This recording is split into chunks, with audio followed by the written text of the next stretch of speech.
Commission meeting to order. It's Thursday, January 5th, 2023. It's 9 o'clock, so we'll do the pledge first of all. I pledge allegiance to the flag of the United States of America and to the republic for which it stands, one nation, under God, indivisible, with liberty and justice for all.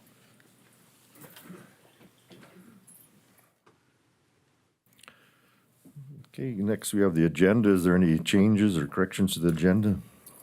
I would like to ratify, and I would like to have commanders, our council, go through the, and I know everybody gets it when you first get onto the commission, but through the private, meeting stuff, just to brush up and maybe clarify a few things for the new guys. Open records, open. Yes, yes. Kind of highlights. Crash course. Okay, anything else? No. Okay, if not, I'll look for a motion then to approve the agenda. I'll make that motion. Okay, a motion, do I have a second? I'll second. Do I have a second? All in favor? Aye. Those opposed, motion carries. Next, we'll have for Dickinson Catholic Schools. You want to come forward, please, and state your name? Mr. Chairman, Commissioners, my name is Scott Wegner. I'm with Arndt and Stewart Wegner Law Firm in Bismarck. And I'm Maria Scari, Trinity Catholic Schools. Okay. Can you just kind of give a brief summary of what do you have planned here then? Sure, Mr. Chairman and Commissioners, as you know, Dickinson Catholic Schools is requesting that the county issue MITA bonds on their behalf for their new preschool and elementary school project. And just briefly about MITA bonds. The whole reason for the request is so that the project can be financed at a lower interest rate. And that's because they can take advantage of tax-exempt bonds or tax-free bonds, meaning that the purchaser of these bonds will not pay state or federal income tax on the interest they receive. And so the result is a slightly lower interest rate than a conventional or taxable rate. It's a small spread, but that spread means a lot when you're talking a lot of dollars over a lot of years. It's a very significant savings. Now, only governments can issue tax-exempt bonds. Other entities cannot do that on their own. Only a government can. Now, Congress allows certain non-governments to take advantage of these lower tax-exempt interest rates. And today, the primary group would be 501c3 organizations. And so they're allowed to use tax-exempt bond proceeds, but they cannot do it themselves. They have to go through a government. And so every state has a process to allow issuance of these bonds on behalf of these other entities. And in North Dakota, it's cities and counties that are authorized to issue these MITA bonds. And that stands for Municipal Industrial Development Act. And this dates all the way back to 1955 that the state has had this process where cities and counties can issue these bonds on behalf of qualifying entities. And again, today it's primarily the 501c3 organizations. And so the city or county that issues these is strictly a pass-through or a conduit. They issue the bonds because they have to as the government. But the arrangements, the lending and the repayment, is negotiated directly between the lender and the borrower. So here between the bank and Dickinson Catholic Schools. The county issues the bond, but the money does not flow through the county. It goes directly to the borrower, and likewise on the repayment side, money does not come through the county. It's a direct obligation of the borrower to the lender. So it's strictly a mechanism to get the debt issued at these lower rates, and thereafter the city or county does not have a role. And again, they do not handle funds and do not have any day-to-day responsibilities. Now, the legislature provided in the MITA Bond Act that by statute, the city or county can have no obligation for the repayment of the bonds. So even if you thought it was the greatest project in the world, you cannot in any manner contribute to the repayment of the bonds. It's solely the security of the borrower, in this case, Dickinson Catholic Schools. So that's the process North Dakota has. And so that's why the request is coming to Stark County. And as you're probably aware, you know, the county has issued these MITA bonds several times over the years. In the past for Dickinson Catholic Schools, for DSU Foundation, for the Benedictine projects, different times, and actually other projects going back into the 70s. And so this is a common process, again, just to allow these entities to use this lower interest rate. State and federal law requires a public hearing, so we'd ask that you ask the audience because law requires that anyone can comment on the bonds or the project.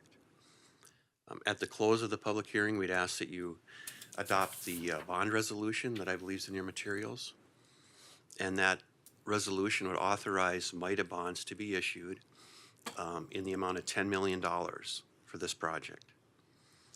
And it authorizes the chairman and the auditor then to sign the bond and the necessary closing documents.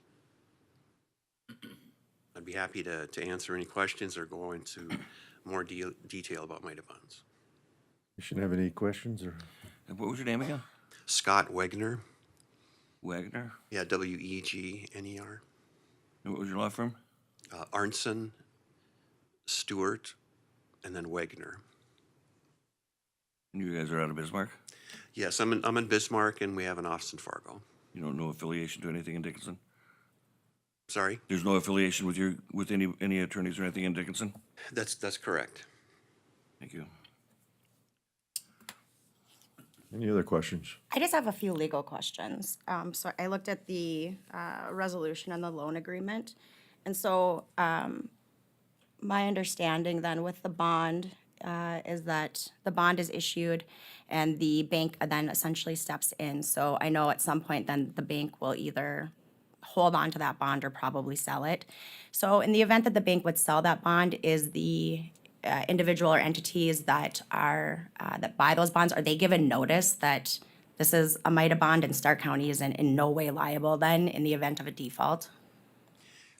Generally, if this is placed directly with a bank, the bank generally cannot resell that bond. Okay. Unless they comply with securities laws for offering it. Sure. So generally, these aren't sold, they're held. Okay. And if anything, maybe participated just to other financial institutions. Okay. But you're right. The bond on its face will say that although it's issued by Stark County, it's not an obligation of Stark County. Taxing power can never be used, and it's the sole obligation of the borrower. Okay. So that brings me to my next question then. So my understanding in the event of the default, and I think that's in the loan agreement, I think it was 902, which was issuer's remedies, is essentially then if there's a default, the lender, sorry.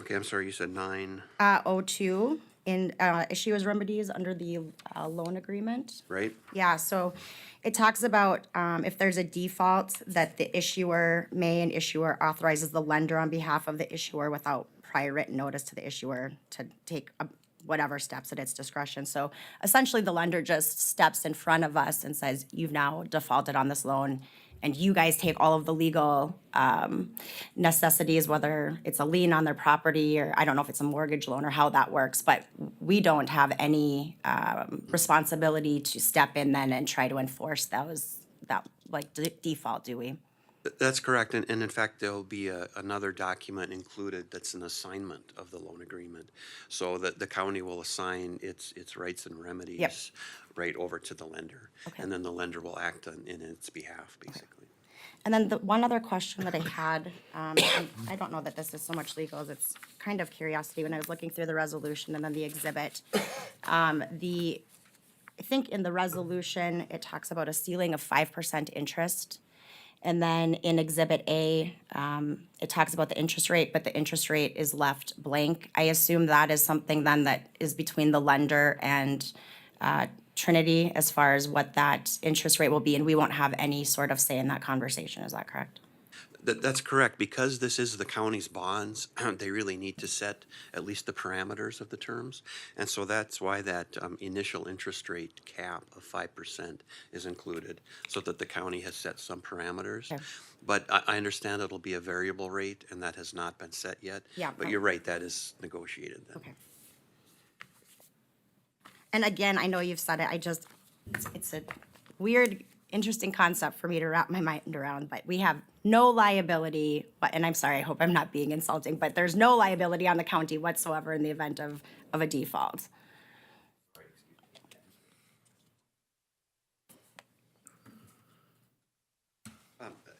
That is correct, and in fact, you maybe looked at this, but 40-57-15, and it's elsewhere in that chapter, but in that section, the legislature specifically prohibited cities and counties from being responsible. Again, even if you wanted a particular entity in your community and you wanted to help them, you're prohibited. Okay, perfect. Thank you, that's all. Can you reference that one more time? Sure, it's 40-57-15. Thank you. I also had a question. So I kind of see like two different amounts. Like in some parts it talks about the 10 million, but then other parts it mentions up to 14. How does that work? Like, are we authorizing 10 million or are we authorizing 14?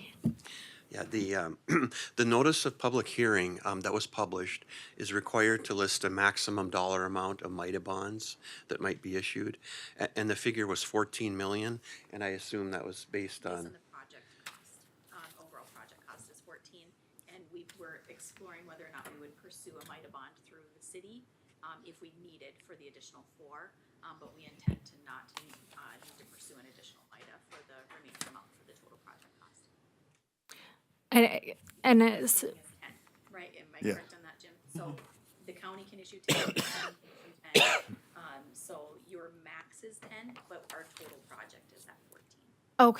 okay, that makes more sense then. Thank you. And we're limited annually to 10. It's my understanding, yeah. Well, that's under a federal tax code or something, correct? there is no limit, so you could issue $1 billion in bonds this year if the county wanted to. But in order for it to be more attractive to financial institutions, there's something called bank qualification, and that then is if a issuer, city or county, et cetera, does not exceed $10 million of these tax exempt bonds in a calendar year. And then it just starts over at 0 again the next calendar year. But that's why I would want the commission to know if you did 10 million and then say later in the year there was some type of an emergency or something where the county needed to issue bonds for its own purposes, you certainly can. This is just upfront. The expectation is you won't go over 10 million.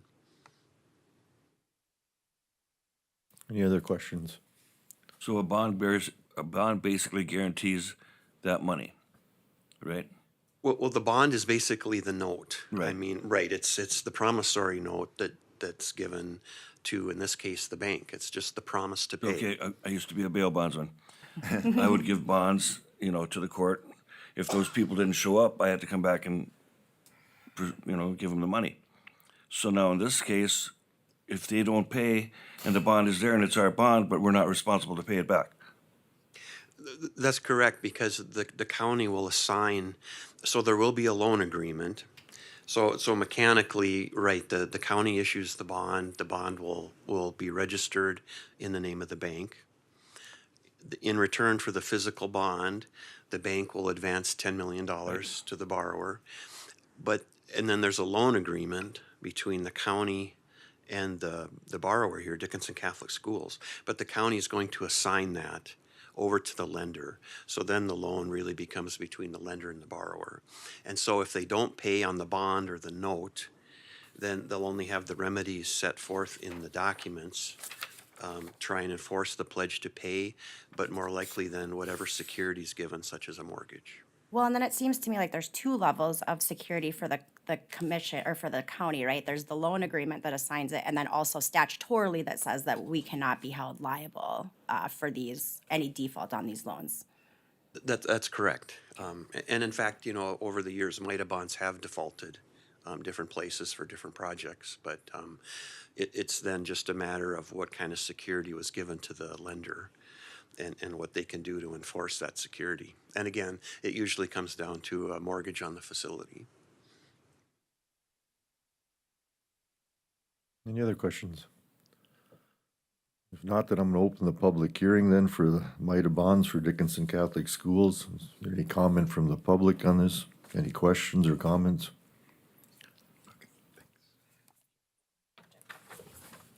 Thank you.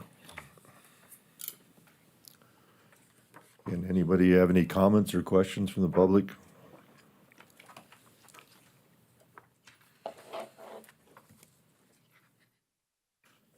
Anybody have any comments from the public on this issue?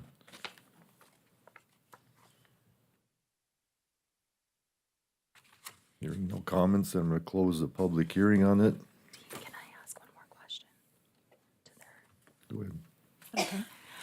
I actually had one more question. I'm under the understanding, I know that, 10 million cover for 2023 for us. So does Dickinson Catholic School then are they able to stay at that lower interest rate? Is that why when you're talking about it saving money throughout so many years, is because even though we don't have that anymore, they are able to have that initial interest rate and keep it? Is that? That's correct, if I'm understanding. Once the bonds are issued, the interest rate then is set.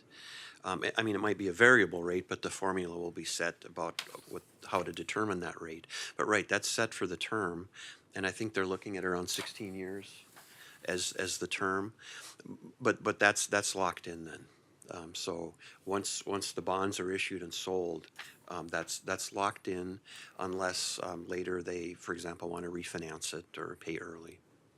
And I then don't know if that answered your question. we'd have no further administrative detail once the bond is issued.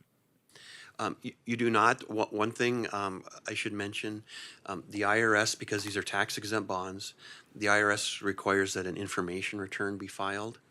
And our firm would prepare that. It has to go out under the signature of the county auditor. But that's filed with the IRS just as an information return reporting that a bond was issued. Now, the IRS, just like with an individual or business, the IRS can select those for audit. And they have before with MITA bonds. So when you say any more administrative duties, no, but just with the caveat that should the IRS decide to audit the bond issue, then they would contact the county because the county issued the bonds. Usually what happens then is they turn around and call us or the school in this case, and then we handle it. But there could be some administrative matters like that just need some of the county's time. So we would have to file that IRS statement for the next 16 years or just for 2023? No, it's only filed once at the time the bonds are issued. Okay. And we fill that out as a paid preparer. It has to go out under your signature, but we prepare it and file it. Okay. Any other questions? Not looking for a motion then on this matter for the bond resolution for the auditor and chair to sign. I'll make that motion. Motion, do I have a second? I'll second that. A second. Any other discussion? Roll call vote, then Commissioner Marsh. Aye. Commissioner Messer. Aye. Commissioner Claris. Aye. Commissioner White. Aye. Chair votes aye, motion carries. Okay, thank you. Thank you. Next, we'll go to the minutes, and for approval of minutes of December 6, 2022. Is there any corrections to this?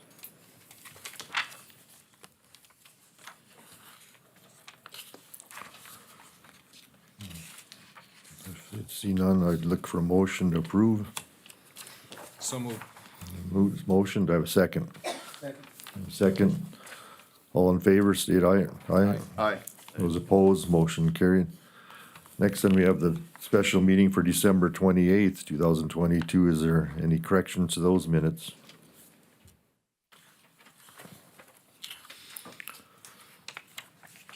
If not, I'll look for a motion to approve those minutes for December 28th, 2022. So moved. Motion to approve, do I have a second? Second. I have a second. All in favor, state aye. Aye. Those opposed, motion carried. Next, accounts payable. Is there any questions on the accounts payable and the continuation or supplement?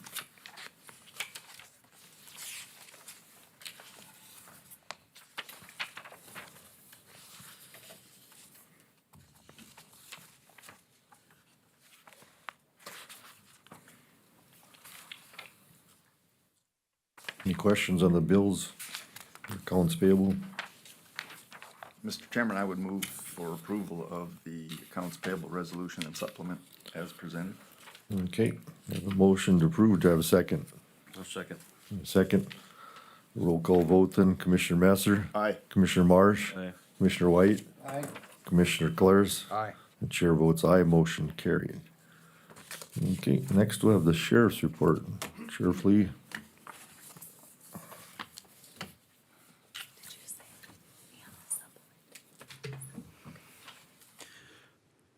Chairman, Commissioners, good morning. Morning. The December highlights for the Stark County Sheriff's Department for December of 2022. You'll see that there was a decrease in the numbers kind of overall as we went through the month of December. That typically happens when we go through our Arctic chills. Total calls for service were 1,088. That's down from 1,211 last year. 122 traffic stops. This is down from 192 last year. 131 PR stops. That's down from 183 last year. 6 bar checks. That's down from 8 last year. 5 theft-related calls for service. That's down from 8 last year. That was nice to see. 27 canine usages. We responded to 16 accidents, 0 pedestrian, 0 fatality, 3 hit and run, 1 injury, and 12 property. Considering the weather and the conditions, that was actually nice to see that those were that low. Transport, we had 19 prisoner, 13 court, 6 medical, 0 juvenile, 0 assists, and 5 mental health. And for you new commissioners, a prisoner transport is when we take them from the jail to court. When we take them to Bismarck or Jamestown, or we've had one from Devil's Lake this year. We had one from Nevada, or was it California? One of the two. And then one from Washington State. So those can get a little spendy. Typically they're within the state, but sometimes we have to go around the country and get those folks. Court transports 13, as it says. When that says 13, that can mean up to 30 or more. Because some of those are 3 at a time we're taking, and those are to court from the jail. Medical is what it says, dentist appointments, clinic appointments, if we have to run into the ER, for whatever the case may be. Juvenile, obviously, is juveniles. Assists is if we meet somebody halfway to Bismarck, or halfway to Minot, and we do this for each other. We have good cooperation with the sheriff's departments around the state, so if somebody needs to come here, we'll meet them halfway and vice versa. And mental health is exactly what that is. There was 97 total arrests. I'd like to just bring up the incident we had south of South Hart really quick. Most of you are familiar with that, but for those of you who aren't, this really supports my feelings on the canine program, and really validifies what we're doing with that and how well it works. There was an individual that broke into a house south of South Hart. Officers responded to that, deputies, excuse me, not knowing what was going on. Individual that owns the residence obviously made the call. Deputies responded. Again, not knowing what was going on other than the fact that she believed somebody was in her residence. They Upon arrival, they noticed the door had been manipulated and compromised. Unbeknownst to them, the suspect inside had shot up the residence with firearms he had located inside the residence. Deputies did not know that at that time. K-9 Thor was retrieved from the squad car and given the command to apprehend the suspect when announcements were given with no reply. Thor ultimately went into the residence and made contact with the suspect, and in doing so created a barrier between the suspect and a shotgun that was located next to the suspect. So worst case scenario there, obviously there's no dogs and deputies get shot and killed or hurt. Secondly, another scenario that happens quite often is the dog gets shot, unfortunately, or hurt or killed, and our deputies are safe, and that's that's what those dogs are for, obviously. We don't want to see that happen, but again, they are a tool, and that's what they're used for. And in the best case scenario is what happened, and obviously the worst is our deputies going in there not knowing and getting hurt. So the program is working. That was the best case scenario. That's why we have those canines, and that's why I wanted to bring that up. Obviously, the bulk of our usages are for narcotics and illicit substances of such, but the apprehensions, and I worked that for 15 years, and I can preach to you guys all day long about the benefits of having these dogs, but until you actually get out and work with them and see incidents like this come to fruition, you don't understand. So hopefully I relayed that to you guys in a way that can help you understand our program a little bit. The next thing I want to talk about is speed limit signage on 114th north of the truck route. I spoke to Al about that.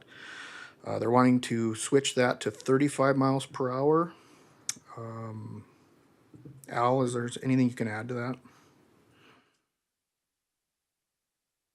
No, I'm fine with it. That road just kind of dead ends not too far away, so I guess you had the conversation with him. I don't see any issues with it. It's not a main road that goes for miles and miles and miles. Comes off the bypass and makes a loop around back to 115, so. It is a narrow road with several hills. They have, apparently have sightseers, as they call it, going down that road and going quite above the speed limit that they're comfortable with on that road. So they're wondering if we could sign that 35 miles per hour. As it sits right now, the roads on, as you guys know, the roads are 55 miles per hour unless otherwise signed on the gravel. So I don't know if you guys need to vote on that or if you want to wait. Obviously, I don't think we can put the signs up till spring, but What's your recommendation? I would recommend the change to 35 miles per hour.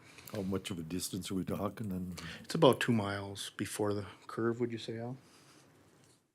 Currently 45 mile an hour there? 55. Where's this at, Corey? North of the truck bypass on 114th. There's anywhere, I'm sorry, I don't have the exact, I think if there's 5 or 7 residents, because I'm not sure I haven't been all the way back to the west in a while after the curve. Al, do you know, is it? Actually, I believe I did get a email from the residents live back there. It's kind of a snow trap. I've got Jeremy looking at maybe kind of redesigning some of that road to take the blind spots out, and we can't totally fix the snow trap, but that's something we're probably gonna do this summer. I'm not a real fan of lowering speed limits in there, but that's kind of a unique case. It's not like it's a road that continues for 10 miles. It just comes off the bypass so we are gonna upgrade that road hopefully this summer sometime after the snow's off so we can get a survey. You'd still leave it at 35 after you upgrade it? It's really hard to drive 35 miles per hour in the country, but That's why they'll drive 45 if you sign at 35. So that road going south from the bypass is 116, and when you go north, it's 114? No. Once 16 continues on and makes the loop and ends up by exit 56 by Martin Shop. But the bypass that comes over from 59, that's 113, and then 114 is the road we're talking about. Then there's a 115, then the 16 is the bypass. It's just a short little road. Walt Steiner used to live on that road, if you remember, Walt Steiner lives, and Zeller lives there on the corner, right off the bypass. So one I thought it was sixteen, a when it different goes, street number. when 116 turns east, Commissioner Masser, it basically becomes, what is that, 32nd, 33rd. 33rd Street, once it starts hitting east and west. One Technically, sixteen goes all the way straight to a dead end. right, it past the goes bypass, north, yeah, yes. once it goes north. But I'm talking about when Oh, it when you curves, curve, okay, yeah, you're right, basically sorry. becomes 33rd. Well, if that's your recommendation, I make a motion that we go ahead and do that. Change that speed limit to 35. Okay, I have a motion, do I have a second? Second. A second. Roll call vote, Commissioner Marsh, Aye. Commissioner White, Aye. Commissioner Messer, Aye. Commissioner Clares. Aye. Chair votes aye, motion carries. Okay, and then I just wanted to touch on our budget. You know, it was a tough year this year with vehicle expenses. If you look at that line item, our budget, we were quite over budget in that area, which was obviously impossible to budget for this year with the raise in fuel and costs for tires and other vehicle parts that were almost impossible to find. However, I think we're gonna be returning anywhere from $60,000 to $70,000 to the commission this year, so a little more than expected, honestly, but happy with that. Any questions? So when you do a medical transfer, let's say, like you said, to a dentist, Mm-hmm. I mean, that comes out of the county pays for those visits, or who pays for that? Correct. If a person is in custody and they don't have any form of health insurance, then the county would pay for that, yes. So, I mean, how in-depth do you take, if somebody needs a cleaning, do you take them in, or just when they have a cavity, or how do you decide when to take them in? Well, that's kind of up to the jail, but typically, Commissioner Marsh, what I like to do, and I fight this fight a lot of times with our judges and whatnot, if someone needs to go to the hospital where it's gonna be a significant bill, we try to get them released. Cause then that's not our responsibility anymore, and correct me if I'm wrong, State's Attorney Ingolstead, but I think we try to do that as much as possible. And that's true. The deputies are really good about calling me. And, you know, if we know that there's gonna be, if they're in custody, they have to go to the hospital for a medical emergency, if they end up getting transferred to Bismarck, things like that. And I think, I mean, I'd say probably 99% of the time, we usually try to kick them out of custody. There's very few exceptions when it's just like not possible because of what the individual's charged with or something like that. But I think we do a pretty good job of trying to get them out of custody. We had one a couple weeks ago that was had an arrest warrant in our county, was found up in Mercer County. One of your deputies called me at about 6:30, so I think for about an hour and a half we scrambled to make sure we could get the bench warrant quashed and make sure that he wasn't in custody so that he could get, you know, taken to Bismarck. And not only did it not waste the deputy's time to have to sit on him in custody, but then we didn't have the medical expenses. So we do what we can, yeah. And those are the ones that are really bad if they go to Bismarck or somewhere else, because we have to follow them, sit with them. That Yeah. creates a very large headache for us, obviously, and not to mention the medical bills on top of it. So try to avoid that. And there's, you know, obviously, like she said, there's incidents. If somebody's in there for murder or something like that, obviously we can't do that. But for probation violations, revocations, stuff like that, depending on what the probation's for, I think it's typically fitting that we kick them loose. And if they abscond, then, or, you know, yeah. Interesting, thank you. Found them once, we'll find them again. Corey, before you step away, I was going to actually ask you, let you know what I found out, because I'd been looking into whether or not, you know, the sheriff's department could contribute to the coffee with the legislators. And after talking to some auditors and Amanda, I think that because it depends where you're going to take it. So if you're willing to take it out of your SCAD, then obviously you can put the Stark County Sheriff's Office on there. But if you want it to come out of like your tax funded general fund dollars, then it probably just needs to say Stark County on it, and the commission would have to approve it just coming out of that line item, Okay. just to protect from if it comes up in the audit for the next year. And just so you guys know what Auditor Richard is referring to, the Chamber of Commerce in Dickinson was looking for people or institutions or whatever the case may be to sponsor Coffee with a Legislator, excuse me. And I believe that's going to be 4 weekends in January into February at the Dickinson Library. So it's $100 per sponsor. So I asked Ms. Wandler in our office to contact Auditor Richard and see if that's something we could sponsor. If not, I'd certainly take that out of my own pocket or solicit office or Commissioner Messer to pay for that. Well, and I think that the county can, since it is open to all of the public. I just think it's up to the commission, and you'd have to put it under Stark County unless you're going to use that other account. Is that something you guys are interested in doing? If not, like I said, it's not a big deal. It's just $100, but certainly something I can handle on my own. What was that second account?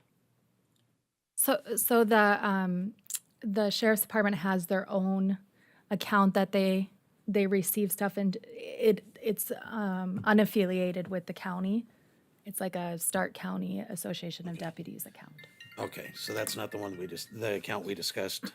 No, that is not Corey's not going to use the special operations account anymore. Okay. No. You never have used that account, have you? We did early on. It was something they used quite a bit prior to me, so we continued on with that, and then I guess I didn't really see the value with it, and it got messy. I didn't agree with what was going on there, so.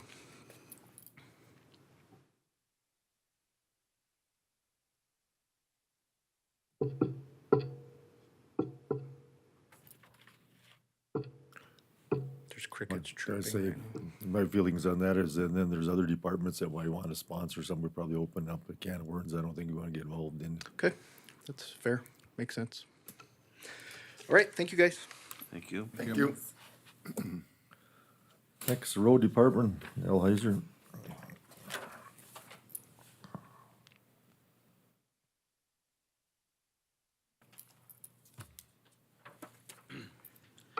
Well, good morning, everyone. Morning. One thing I'd like to do is thank my staff from the last snowstorms we've had. They really went out and especially the crews that had to go out in the night for ambulance rescues and stuff. It's kind of tough when you can't see your hand in front of your face, and it's we did the best we could, and I think everything turned out pretty well. One thing we did learn over this last snowstorm is the minute I-94 is closed down, we pull the barricades across in front of Richton Shop. It's one thing if we got to go out in the storm to rescue a emergency patient from the ambulance or something, but the people dart around the barricades on I-94 and they figured Highway 10 is open. So anyway, enough about the snow. But like I said, once again, I want to thank my staff because they did a wonderful job of getting things cleaned up. One other item that come up, we have a website that people are concerned about different things. Concern popped up on there. Just right outside of the shop, east of the shop, we got a really steep fill where that retention pond is, and one of the people that live out there is concerned. If you would go off it, it's really steep, and I know Bernie and I have kind of talked to any members over the years. I personally hasn't seen any people go over it, so what I'm going to do is Jeremy's going to take a look and see what we need for footage. Maybe we should put some guardrail up there. We've got some guardrail further west, not a guardrail, but a cable rail, just to kind of break if somebody does go over. So if you head out that way, just kind of look where that retention pond is. It's like straight down. So we'll get some kind of ideas on the footage there. And as far as the road crews now, we finally, with this nice weather this week, we kicked everybody out of the shop. We're transferring material. We got 9 trucks on the road today, moving material from up in Dunn County down to the shop. And next week, we're going to take some scoria over to our pit at the Wiseman to kind of blend off. Other than that, I'll let our engineers do their reports. If anybody else has anything for me? Not. You're talking about this or cable railing on there, are you talking both sides of the road there? or- Yes, it's very steep because there's a box culvert in there, and it's like if you'd go off it, hopefully it'd be still uprighted when you got to the bottom. I often thought about that when we mow along there. We'd keep it back far enough for plowing snow. They're kind of a pain to mow, but, it is pretty steep. You said that's right east of your shop? Right east of the shop. Yeah. If you look on the north side of the city, or the course, or the Game and Fish got the big retention pond there. It's right on both sides there. I don't think it's real far, but we actually put some new stuff up further west here a few years ago, but I guess for safety, shouldn't create a snow trap because up as high as it is. Most of them guardrails, all they are snow traps. But this is up high enough where only thing that'll be it, what falls out of the sky shouldn't blow up that high. Yeah, I too would echo your department going out and helping not only 911 providers, emergency providers. They did an awesome job with the utility companies, getting them access so that we could get power back to residents. So yeah, they kudos to them. Yep. We only had 3 emergency ambulance calls, so, then we have to go. So, and, a lot of the Richardson guys actually spent right in the shop. And that's where the most trouble was. Unfortunately, Todd lives across the street from the shop, so if he can't get there, he's got to walk there. So he's always been pretty willing to go help on that end. So, other than that, I have nothing else unless you have something for me. Thank you. Nope, thanks. Thanks, Al. Next, we had Highland Engineering. Good morning, Commissioners. Mike. Morning. Mike Ness, Highlands Engineering. We've got a couple design projects we're working on for Al. First one is the 83rd Avenue north of Richardson. It's a bridge replacement with a precast box culvert. We'll be submitting the final environmental document this week. And then the Corps permit is a pending approval for that final DCE by the DOT. The other project is the 3 low water crossings. The cultural resource and the wetland survey reports have been received from our environmental sub-consultants. And both the Corps jurisdictional determination letter and the SHPO concurrence request letters are being submitted this week to the DOT. And then also the draft environmental document will be submitted to also to the DOT. We'll be sitting down. There's some additional bridge funding coming out also with from the DOT that we'll be sitting down with Al and going over some priority projects and possibly submitting for some more bridge replacements later this month. So. And then the only construction engineering project, of course, is on hold for the winter. Central Specialties will be building that this next summer on 80th Avenue south of Richardson. That's all I have. Does anybody have any questions? Any questions? Okay, thank you. Thank you. Thank you. Northern Plains.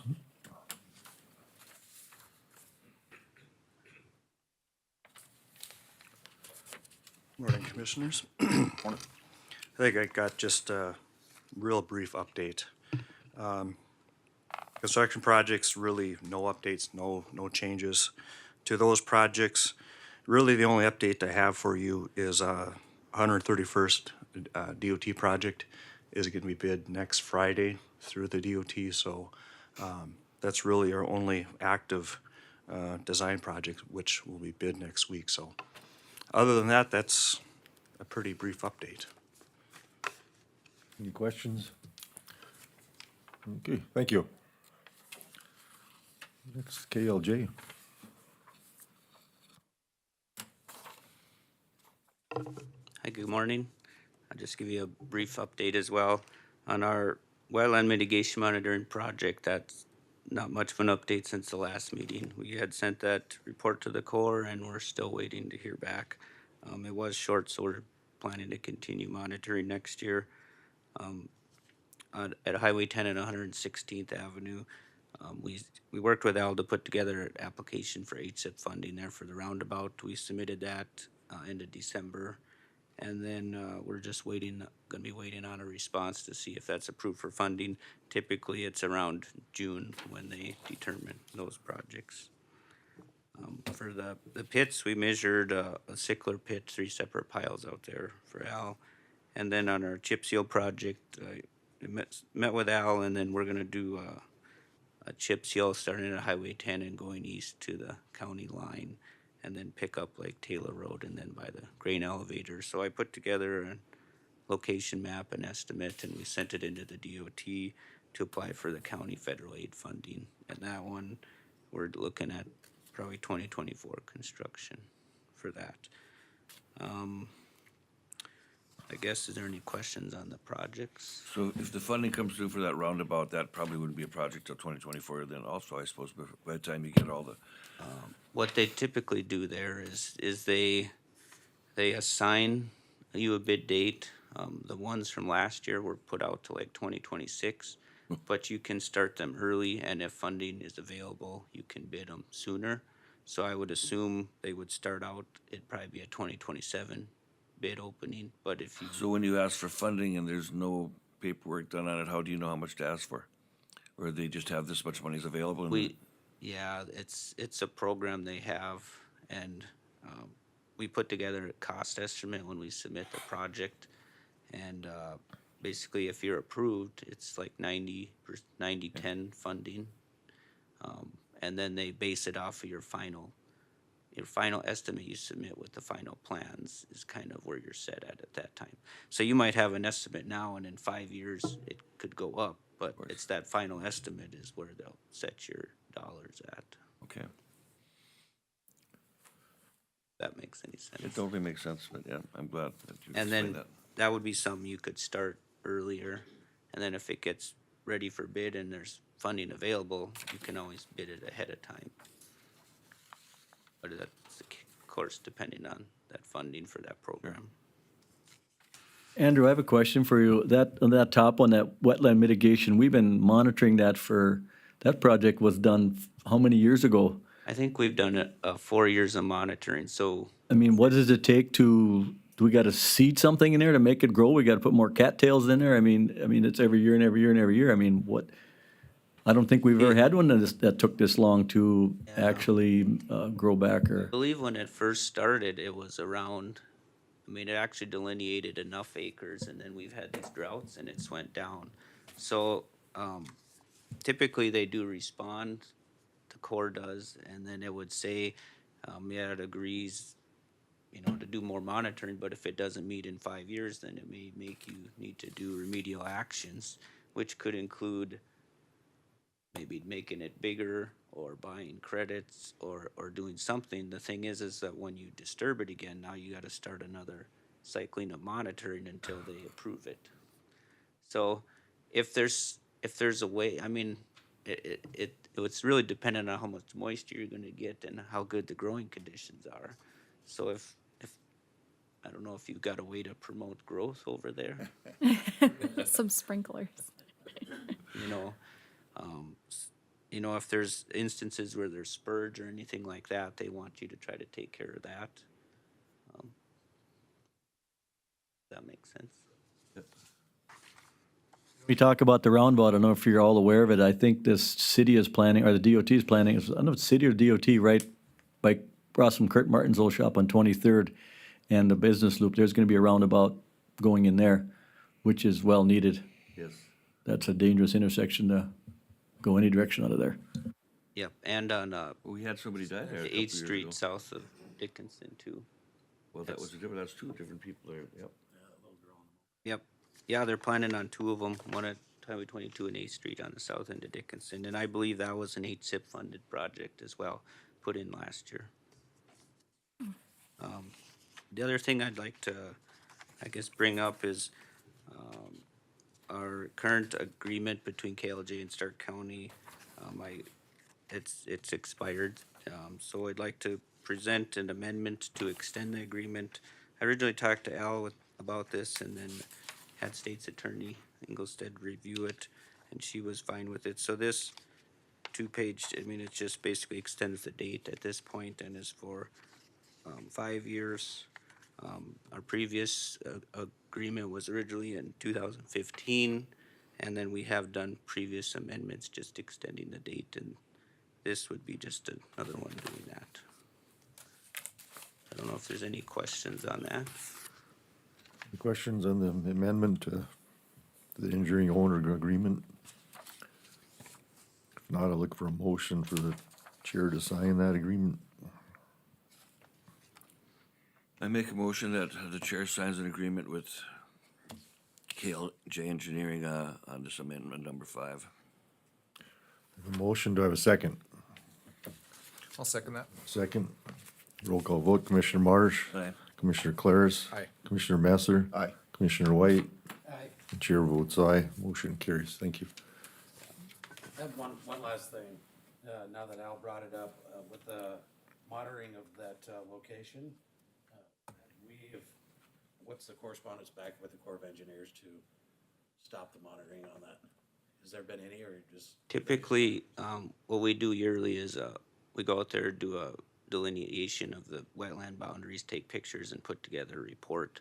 And you have to send that in every year, and then we include our recommendation on it. So if you are short, you can't really recommend releasing it because you haven't met your goals. But once you get your acreage, then we typically put in there that we recommend releasing. And then, so then those get submitted to the Corps, and then they typically respond with a letter that says, yes, we concur that it can be released, or we want you to continue monitoring, or they may something, if it's been a while, may say they need remedial actions. Sometimes they take a while, most of the time they take a while to get back to you on anything. Sure they do. And these aren't typically real high profile things to review, so, yeah, I mean. Those responses? Yeah, a lot of times they're sent to, like, the permit, the county's the permittee, so they'll go to the county and then they copy us on them, so most of the time we both get them. Okay, thank you. Now, do we have any chip seal jobs going on in the eastern part of the county next year? Well, the one Or that, this year, I should say. no, the one that Andrew's talking about is scheduled probably for 24 construction. Okay, because the mayor from Richardson asked if they were gonna do something in their city, so. That would be the time, is when we come through with one. Okay, thank you.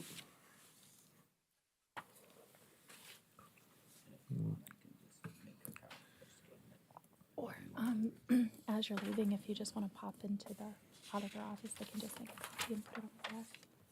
Then you don't even have to worry about it. If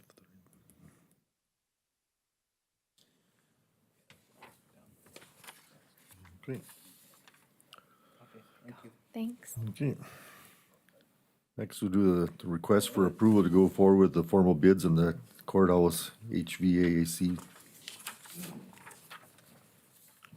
Yeah, so as I believe most of you know that Mike has kind of spearheaded this process of analyzing our HVAC system in the original building. It's mechanically deficient and fails significantly amount of time.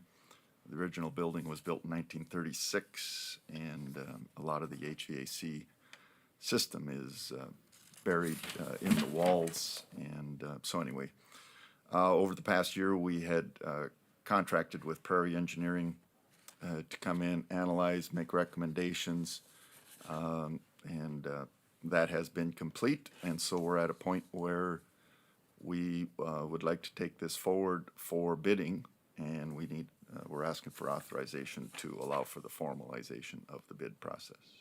Ask you one question, just looking at this. On the 6th paragraph down, you have that, you'll receive bids until 10 a.m. and then they're gonna be opened and publicly read at 1 p.m. Is that the right time? Were you planning on doing it during the meeting or after the meeting? Yeah, we probably need to modify that, so I'll let Mike address that. Oh, okay. This is for, they are gonna tweak it. We will either have it at the meeting or a special meeting to do that. Okay. Yeah, the plan would be to open them at the next February meeting, Yes. right? Yeah. And then if there were, probably potentially either accept or reject the bid subject to engineer approval and recommendation, later, and if there had to be something different, we would have a formal. They put this together yesterday for me to hand to you guys. They haven't done a full review of, but this is kind of the draft copy of the, we'll put out to bids for you guys to look at. And it'll be very similar to what you're looking at. There'll be some change. Any other questions?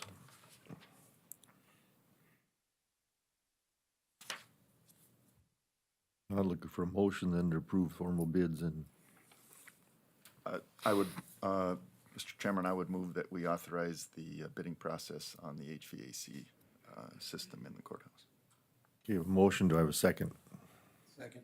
Second. Any other discussion? Roll call vote, Commissioner Masser, Aye. Commissioner White, Aye. Commissioner Marsh, Aye. Commissioner Claris. Aye. Chair votes aye, motion carries. Thank you.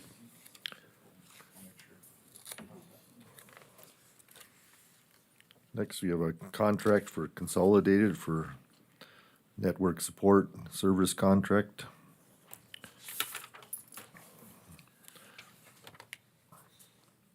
And our State's Attorney Engelstead has reviewed it correctly. I have, it, I mean, legally it looks fine. There's a few, changes, obviously. I think the rate went up and they had added, at least one, maybe more under the exclusions, which, you know, is probably fair, but, the price and those things are not for me to comment on. Whether the contract is, legally fine is for me to comment on, and it looks fine. I believe, yeah, the monthly fee went from, I think, 83 something to 87.50.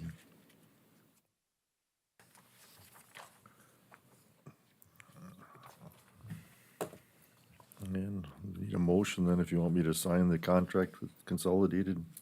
I make a motion that we renew our contract with Consolidated. Okay, I have a motion to have a second. I'll second that. Second. At the new, at the new rate. At the new rate. What's that? At the newest, at the proposed rate. Yes. Okay, I have a motion then.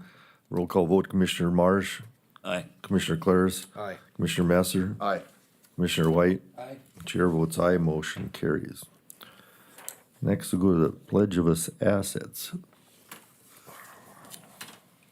Okay, so every 6 months, we do the pledge of assets for our deposits at the different banks, and then how much is required, just to make sure that we are in the correct amount. So Bravera and Dakota Community, I think we should probably just do them individually. Bravera, we had deposits of $35,830,965. The pledging required for that amount is the $39,139,061.50, and they have $45,833,185 pledged specifically for Stark County.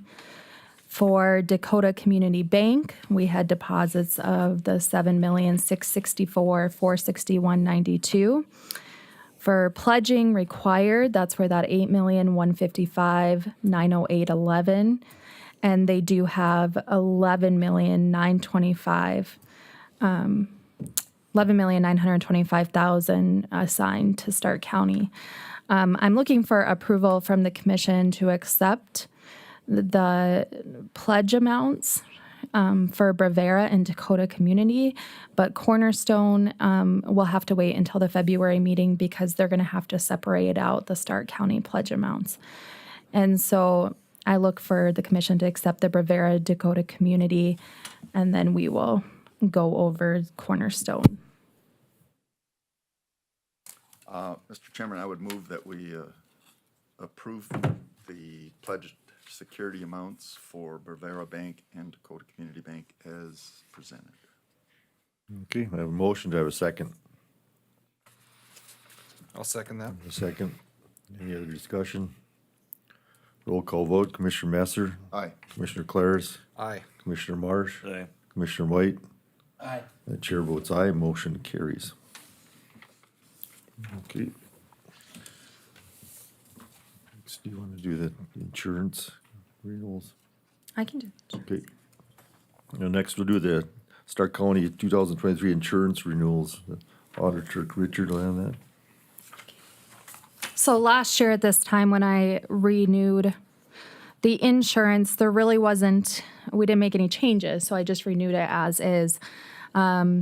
This year, there was some things that came up on the NDERF side and whether or not the commission would like to change a few things.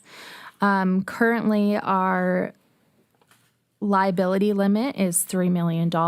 I spoke to both Jesse from the sheriff's office and Amanda also to see kind of what they thought about that amount. I would make the recommendation that the commission moves our liability limit to $5 million. And that's if, you know, if we get basically sued, the NDERF will only cover Stark County up to $3 million, and then everything else is out of pocket.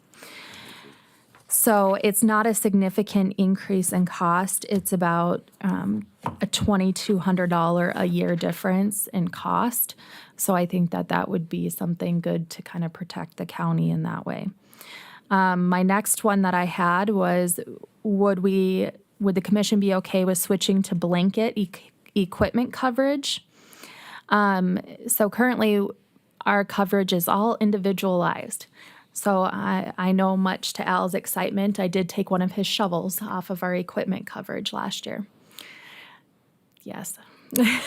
So it's a long list, and sometimes things can get missed. And so a blanket coverage, and if we look, so a blanket coverage is there's going to be 4 different categories. And so we're going to have a coverage A, which is our computers, which will be insured at replacement cost. Coverage B, mobile equipment, which would be insured at actual cash value. Then we have coverage C, which is miscellaneous property. And so that would be insured at replacement cost and includes everything that does not fall into other categories. And then, of course, coverage D, which is emergency services equipment. So all of our sheriff, fire, ambulance equipment, and that will be insured at replacement cost. Out of these coverages, the one that's going to save us a little bit money is the rate for coverage D. And then the overall rate would stay very similar to the rates that we have now to switch to blanket. And then if you also see the bank notes, how is it going to benefit the county? Is we would only need to keep an eye on our blanket limits, and most, the biggest changing one, of course, is going to be coverage B, which is mobile equipment. And so we just need to keep an eye if we purchased a large piece of equipment that we might have to increase our blanket limit. But we would no longer have to keep track to schedule each item individually. So right now, we buy a new piece of equipment, we have to turn it in, and they raise our premium on that anyway, wouldn't they? So, I mean, if you have a blanket, you still have to, so, I mean, basically, it's nothing different there. Well, we just have to increase the blanket if we have a Right, large that's what I'm saying, purchase. but, Yeah. But you still have to. So they gave me a list of what currently everything is valued at right now, and items wise, depending on what we have on there. Yep. But the nice thing is if I don't add, let's say if something's missing off there, like a shed, like maybe a shed didn't get added and something happened to the shed, it would be covered under the blanket. Right. So, so that's the other thing that I want the commission to decide on, is if they are okay moving over to blanket coverage as opposed to individual items. I think it would be smart. And then lastly, would you like to increase the auto comprehensive and collection deductible? So currently, our auto deductible is $250. Where's that at? Give you the amount. $250 comp and $500 collision. And that costs about $99,835 a year. If we were willing to switch over, up our deductibles and do $500 deductible comp and $1,000 collision, it would bring it to 90, and this is a quote, 91,804. So it would save us about $8,000, which, as long as the sheriff and road department don't go crazy and decide to have more than 32 accidents, it is worth the $8,000, I think last year they had, between the road department and sheriff's department, was right around 6, maybe 5 or 6. So I think it would be worth it to take the savings. That include the windshields? You only had 6 windshields? That doesn't seem right. I mean, I do 6 windshields on half, 1/3 the fleet. A lot of them windshields in our trucks, we can replace them for less than $75. We put them in ourselves, Okay. if it's not a full windshield. Karen, when you talk about blanket insurance, for instance, a question I have, if they cover the actual cost. Last year when we tipped that truck over, they paid for the motor on the tarp, but they depreciated the tarp itself. Is that still gonna be the same thing, or is it just gonna be replacement costs? So you're talking about actual cash value. Is that what you mean? As opposed to, Right, because they depreciated the tarp. Yep. Because a tarp's a wear item. so as it currently stands, you got the They market paid, value? on this? the cost of the tarp was $1,000. They gave us half of it because it was 50% wore out. So I'm wondering, is it gonna be the same thing under the blanket? It'll be the same. Yes. Tarps, tires, any of that kind of Okay. stuff. Yep, it will be the same. Okay, thank you. The other question I have, Karen, is, this has nothing to do with our building assets, how we're insuring those? It does, right? It includes, our computers, et cetera, but we're not, as far as the other insurance part of it for our overall buildings, that is, Tornado came through, this would not be covered if a building is destroyed because of a tornado or a fire. This has got nothing to do with that. right, this is just NDERF. Okay, and they only handle personal property and liability? They don't handle our building coverage. That is through Bravera, and that was just renewed by the best rate of, I think we switched to Cincinnati, but we don't have our actual building coverage through NDERF. So the chart that's at the bottom of the first page,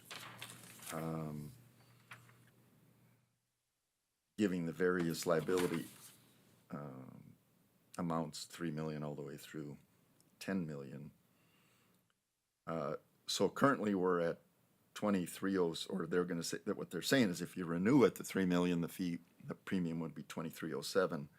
And then if you go up through the other amounts for liability, it's staggered all the way up to 7,600. So is that per incident? Is that a totalitary, or? The way I understand it is in total. So right now we're covered at 3 million. That's, if we have to pay out 1 million here and we have to pay out 500,000 here, and we get to that 3 million mark or just one large lawsuit, we're liable for whatever the over 3 million amount is. That's my question. Yep. That's why I'm saying I think you're right, that the 3 million needs to be vastly increased. Absolutely. Well, I think they just increased it to 3 million. Was it just a few years ago? Maybe 2? I'm not sure, I would guess. We haven't even been at 3 million very long, but I do think with the price difference and a lot of people, there's a lot more lawsuits these days. I do think that 5 million is at least a step in the right direction for the cost difference. I guess I look at lawsuits are always so high, even 10 million probably isn't enough in some cases, but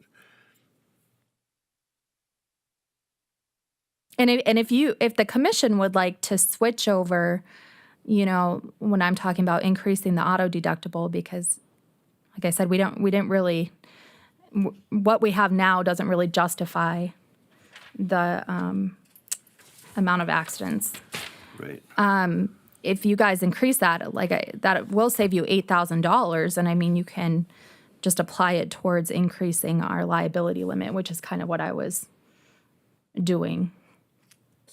So under the blanket policy, what we were discussing earlier, A, B, C, and D, that's all that's covered under the blanket policy. Okay.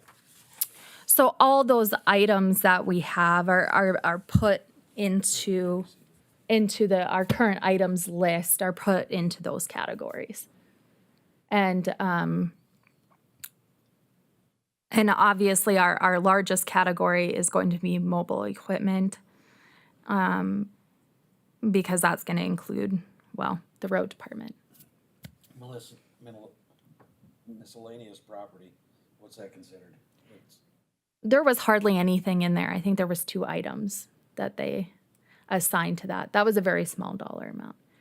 It's just basically a few, I think, like 2 different things that didn't fall into the computers, mobile equipment, or emergency services. But currently, the mobile equipment is scheduled. Itemized, yes. Scheduled, Mhm. yeah, okay. And under what they're proposing, we would make it basically a group. We would insure $10 million worth of mobile equipment, and we would do annual reviews to Yep. up or lower that amount. Up or lower. Mm-hmm. Okay.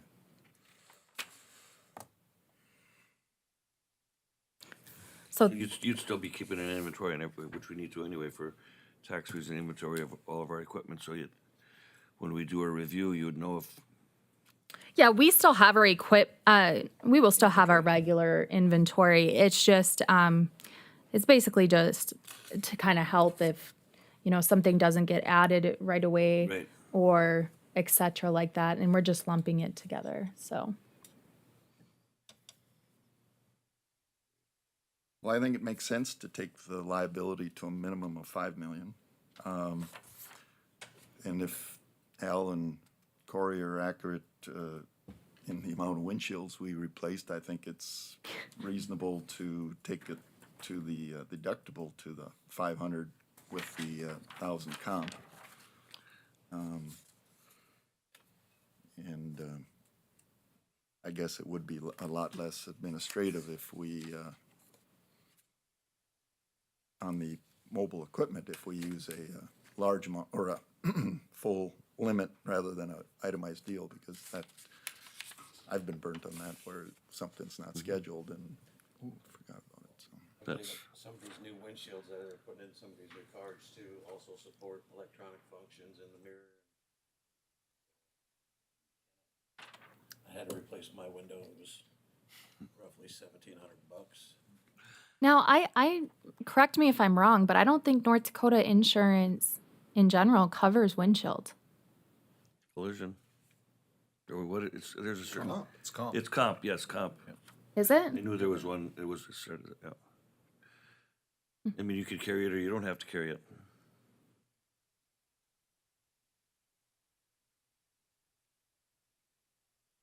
Okay, well, that's, Was that a motion then? Well, I just want more discussion, see what the rest of the group, but if not, I will make that motion to increase our liability limits from 3 million to 5 million. I would include in that motion that we follow the recommendation of coverage A, B, C, and D for equipment. And then also take our auto insurance to the second $500 deductible and $1,000 deductible on the collision. Okay, I have a motion, do I have a second? Second. Second, any other discussion? Yeah, I have a question now. So now when we're going to additional premium, increasing from 3,000 to 5,000, cost an estimated $2,200 per year. And when you go to 8 million, it's $4,000 per year more. So does that, on top of that 2,000? no, That's included in that. So then if we would go to $10 million, the additional premium would be $5,000 per year. And that's not on top of the 2,000, that's above what we're paying now. Right. And so if you would I like, think that's sort of cheap insurance. It is. it is. So do we want to leave it at the 5, or do we want to go right up to the 10? That's why I was hoping to have that discussion. I know. If you apply all the savings by upping the deductible, you could go to the 10 million and not have an increased, not much of an increased fee in our premium annualized. So we'll get $10 or $7 million additional insurance for $5,000 basically. That's what I was looking at. I think that's pretty cheap.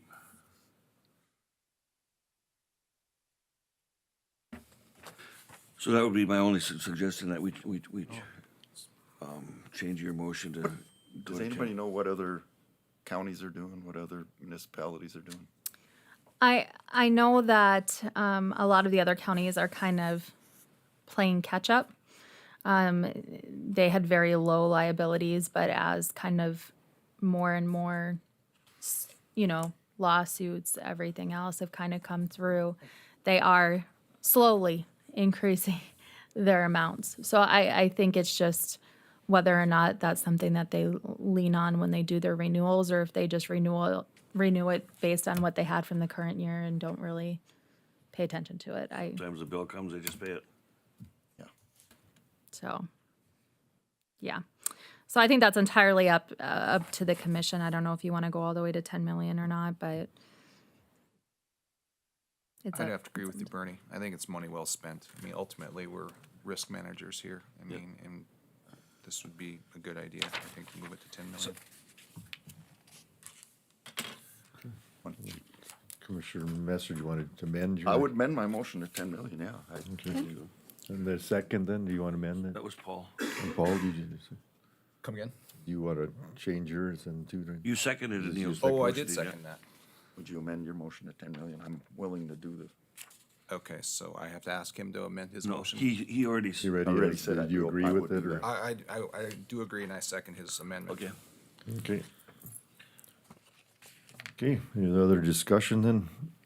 Do a roll call vote then. Commissioner Messer? Aye. Commissioner Claris? Aye. Commissioner Marsh? Aye. Commissioner White? Aye. And chair votes aye, motion carries. Then we'll take a break then, recess, and then we'll reconvene for the park board meeting at 10:30.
No, we're good. Just like herding cats. That's right, don't hit me with that. No. I'm going to call the January 5th meeting of the Stark County Park Board meeting to order. Our first order of agenda is to ratify the agenda, so I'd entertain a motion to ratify the agenda. I'll accept the agenda as it is. Is there a second to that motion? No second. It's been moved and seconded that we accept the agenda. All in favor signify by saying aye. Aye. All opposed, same sign. The agenda is ratified. The next item is election of officers. So I guess the first one is president, so I'll open the floor to nominations for president. I would nominate Randy Schwartz. I would second I that. was thinking that same thing. It's been moved and seconded to nominate me for president. Any other nominations? Could we have a motion for nominations to close? So moved. Second? All in favor of closing nominations signify by saying aye. Aye. Okay, so we only have one person to vote for president, and that'd be myself, so we just, shall we cast a unanimous ballot? I guess. All in favor signify, or in favor of me, say aye. Aye. Okay, the next office is the office of vice president, so I'll open nominations for vice president. Is Jason the current? Jason is the current, yeah. yeah. I would move, nominate Jason Vaz for vice president. Is there a second to that nomination? I'll second that as well. Okay, it's been moved and seconded that we nominate Jason for vice president. Are there any other nominations before we close nominations? Hearing none, could I have a motion to close the nominations for vice president? So moved. Is there a second? Second. It's been moved and seconded that we close nominations for vice president, so we only have one officer. All in favor of Jason signify by saying aye. Aye. Aye. All opposed? I guess Jason is our vice president. The next item is minutes of the last meeting. So are there any additions, corrections, or deletions that anybody would like to note?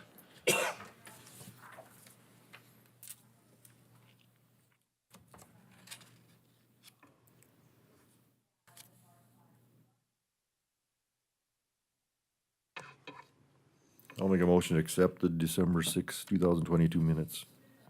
Is there a second to that motion? Second.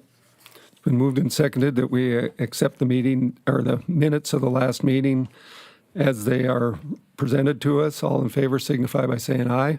Aye. All opposed? The minutes are ratified. Our next item is the various leases that we have, or we don't have a report from you, or this is, apparently this schedule is just for, Just for your use of where we're at with the events, so you have you're kind of looking at you right there with our events, so that'll be publicized on our website on the starkcountyfair.net here very shortly. There's a few of them on there already, but that'll be updated as we finalize, and we just have what looks to be maybe 10 different dates that are still maybe open. The only change I have for you is the Home on the Range barrel races moving to June 18th instead of the May 20th and 21st. So it's the only change that'll happen on there, but I'll give you an updated list in the next meeting. okay. So our first lease is with Rough Rider Motorsports for the leasing of our racetrack south of town. If you've read through it, do you have any questions or concerns or something that you see need added to that? And I can tell you a couple of the changes. I know I've talked to a few of you the last time, but they had an updated address change, and then we also added some verbiage about removing unsafe equipment from the property, and that they had to have a professional mechanic certify that. And the reason for that is because there is a tractor there with no brakes still. And so that was an inherited piece of equipment that they had purchased, I should say, from the previous board. And so we want to make sure that that gets fixed or off our property. And so that's something I'll stay on top of, making sure that that gets done.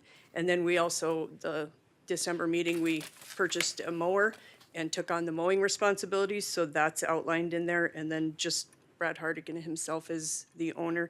So this lease that you're looking at is just a 3-year lease. It's basically just to continue that 5-year lease, the remainder of it with just Brad as Rough Rider Motorsports. And Amanda has looked at that and thought they were good. So, go ahead, I'm Go sorry. ahead. Go ahead, Bernie. No, but you had a 5-year lease, that has not been completed, they haven't been there for 5 years, have they? Correct, and that's why this is a 3-year lease with just Brad. They had Oh, I see. ownership change. Okay, you just changed it, okay, I apologize. Yep. On the last line Yep. of the first page, they kind of 5 and then it's parentheses. So the 3. previous ownership makeup was, Rex Krogh and Brad Hardigan as Rough Rider Motorsports, and Rex has since pulled out, Okay. and they're doing changes. as on that. individuals. Yes. So what are they using that second tractor for when we have this lease on this new one? Why do they have to run two? Just different things that they do out there. I'm not sure exactly why they would use it. Even their own people are worried if somebody's behind them, and, you know, that was the conversation at the last meeting when I found out that that was the case, that the Yeah. brakes still don't work on that. And so, they will have to have that fixed, or it needs to be removed, because it is a huge Is there a liability for us. timeline on when that has to happen? That has to happen before they can go back on the property. As far as before they can start racing, or before they can start getting ready for the springs? Even getting ready for their Oh, I test mean- and tunes or any of that as I soon didn't know as. if there was like 30 days, 60 days, whatever. Heck. No, what they're supposed to do is provide, through the lease, they have to provide quarterly that they certify that their equipment is safe for use. And that has been done in the past with their own people versus a actual professional mechanic, and that's what we're So requiring the now. cost of the mechanic, that comes back out to there? Yes, because it's their equipment. So is that piece of equipment locked out right now so nobody can utilize it? No, I believe not. So is that a 50-20, John Deere? I don't. Randy, what it is, it's an old four-wheel drive versatile. Oh. And I think they put that big sheep foot on the back there because you know how them sheep foots are hard to switch Yep. from one unit to the other? Yeah. And I think it just pulls the sheep foot around. Yeah. And I think the other tractor, they use their disc and their tiller or whatever else to prep the track Okay. and pack. Yeah. So this is a larger tractor. It is. Yeah. Lisa, I have one Oh, sure. question. I just thought of it, with the, Stark County Motorsports located on.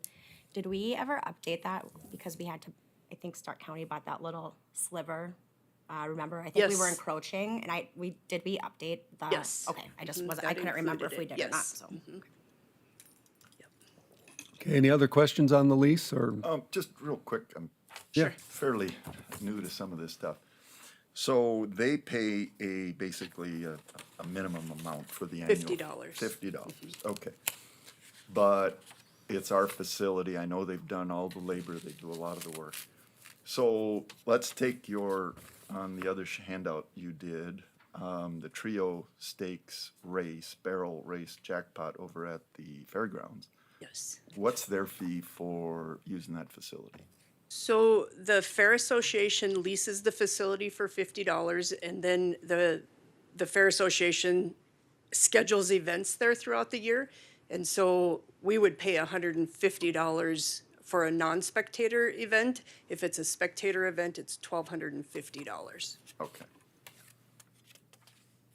And I know there's more improvements at the fairgrounds than there is down at the racetrack, but I guess if the Rough Rider Motorsports is a for-profit entity, at some point, I mean, we just spent $17,000 on a mower that's gonna be shared, right, between there, or is this $17,000 mower just for the raceway? It'll be both. We'll take the fairgrounds tractor out there and vice versa, Yeah, so wherever I'm it's just needed. trying to bring that all into perspective and try to take everybody to a level playing field, so. And that's what we did, prior to Rough Rider Motorsports, the last year that the other entity had it, they were paying $5,000 a year in rent. And because the Fair Association was paying $50, I recommended to the board put them all at $50. We're not trying to make dollars. We want them to be successful and do what they need to do, but still uphold a good facility, and so that's why it got lowered at that point. Well, and in addition to that, when that all took place, the old motor speed people were broke. Right. They were broke. We didn't have any means to run that as a park board or a fair board. We didn't have any people, we didn't have any knowledge for that matter. And they were like, they walked in the door and said, we want to take this over. So we wanted them to be successful, and we still do. And that, so it's a very favorable lease. I think that's what you're wondering about, and there's no question about that. Well, and I agree. I want them to be successful. I'm just going, if, you know, I just want everybody to be on a level playing field when we're talking about county property. So that, you answered my question. Yeah. And they still have a lot of things to catch up on repairs and maintenance stuff that's been ignored, and there's a long way to go to bring that place up to. Yeah, and that's on the list for our people to take care of and to upgrade and update. And I do have cameras that we purchased for those two that will be installed in the spring. So that'll help with what they need, and it'll also help for our liability to see what happened. And I believe the last meeting we discussed that, that maybe it might be important for them also to track their volunteer hours as well. So the work they're putting in there and not charging. So that's a value added Yeah, it is. event well for the county. Yep, So. absolutely.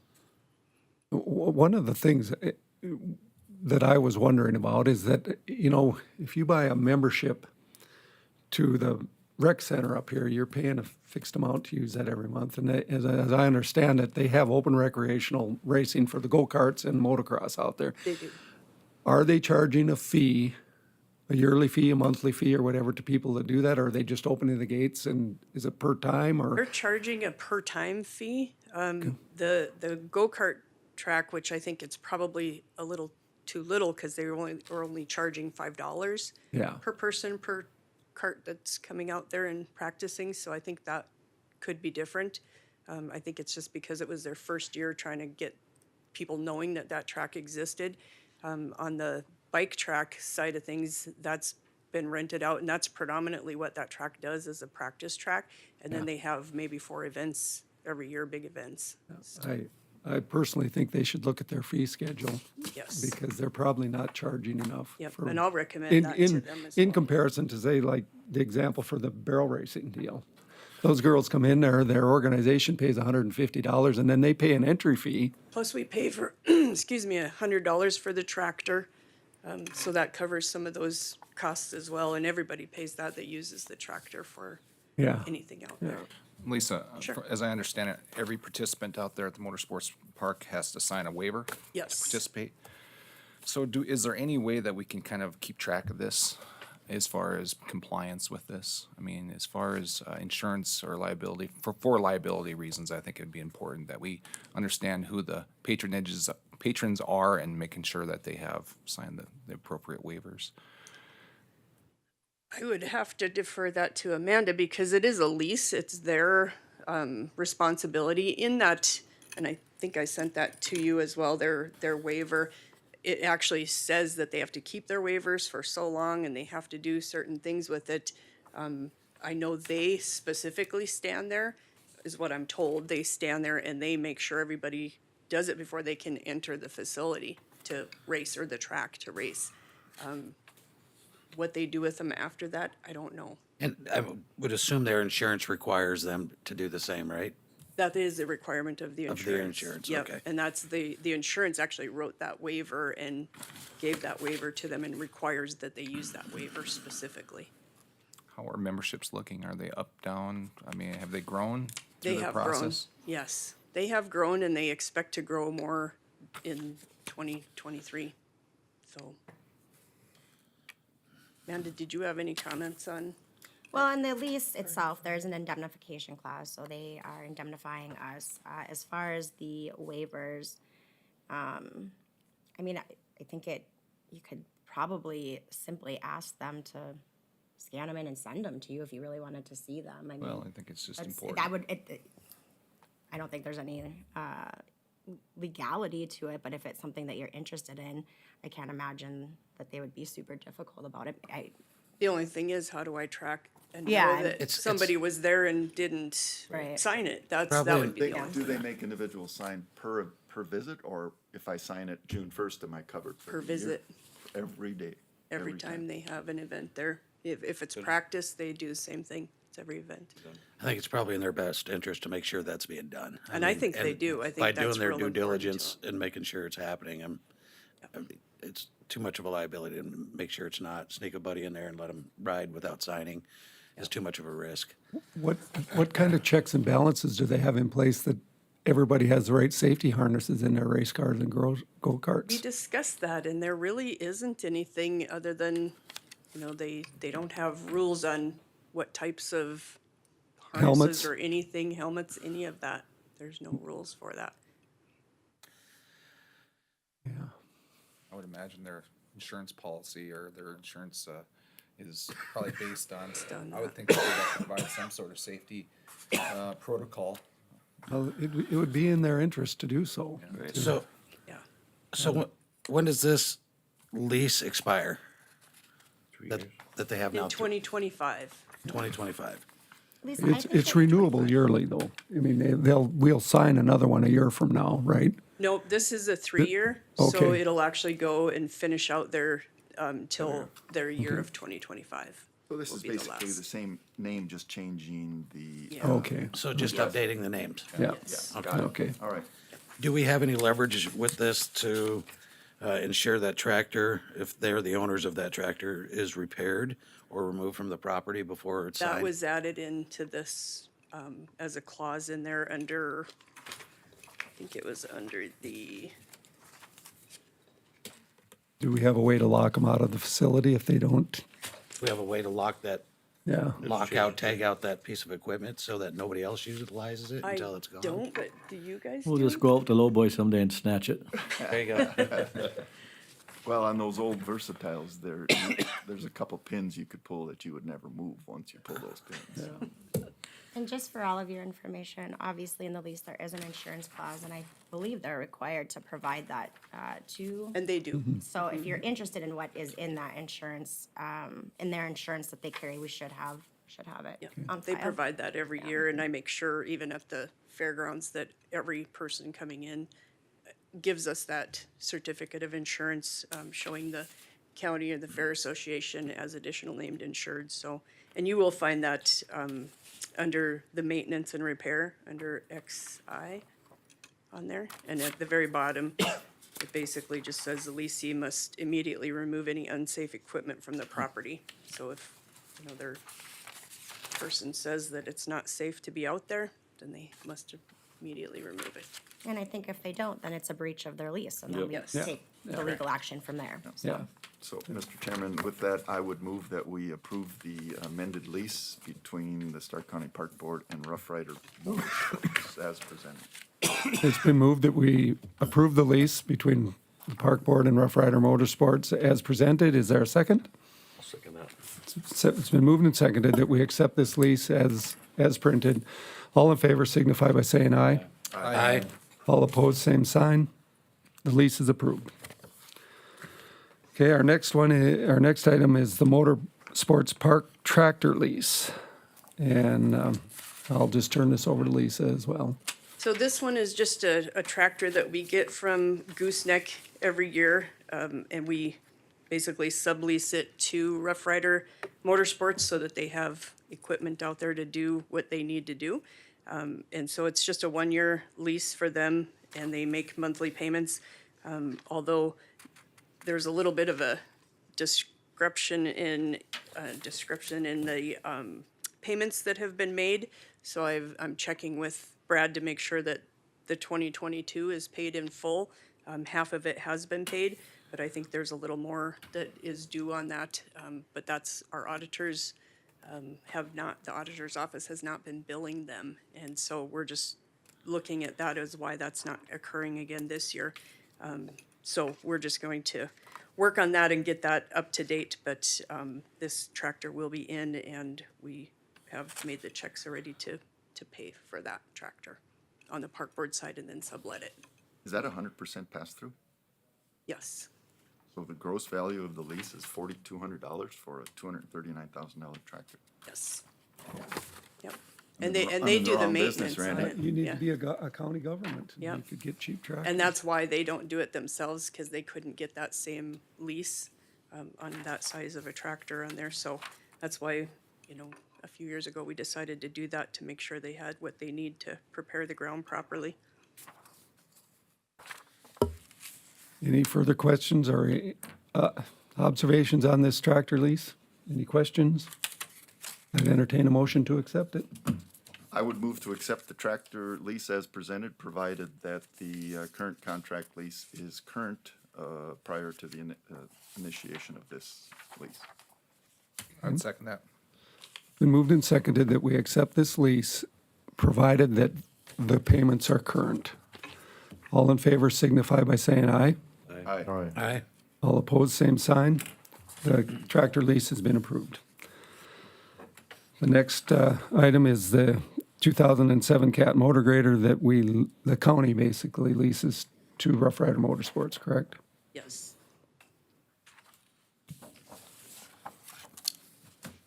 And that again is just a one-year lease with no dollars in exchange for that. It is a piece of equipment that we do own. The road department does make sure that everything is happening properly out there with that machine. And then they do have use of it should we need it to pull it for whatever reason if he's got some down. If we get a big rain and we need it for blading roads, we just go out there and grab it, blade it, and take it back, or they'll pick it up, so we still have access to it. So you do the service, you change Yes. the oil, do the filter, and just, okay, Yep, got they it, just put the fuel in it when they have it. got it, thanks. Any questions on this lease? I'd entertain a motion to accept it. So moved. Second. It's been moved and seconded. We accept the motor grader lease with Rough Rider Motorsports. All in favor signify by saying aye. Aye. All opposed? The lease is approved. Okay, the last one is the signage, or no, yeah, Second to last. the second to last one is the Motorsports signage lease agreement, yeah. So this one, and you can see the sign on the very back side of your lease there, what the sign looks like. So this was the lease from the landowners at the corner of the highway, and it's Marker K. Sexton.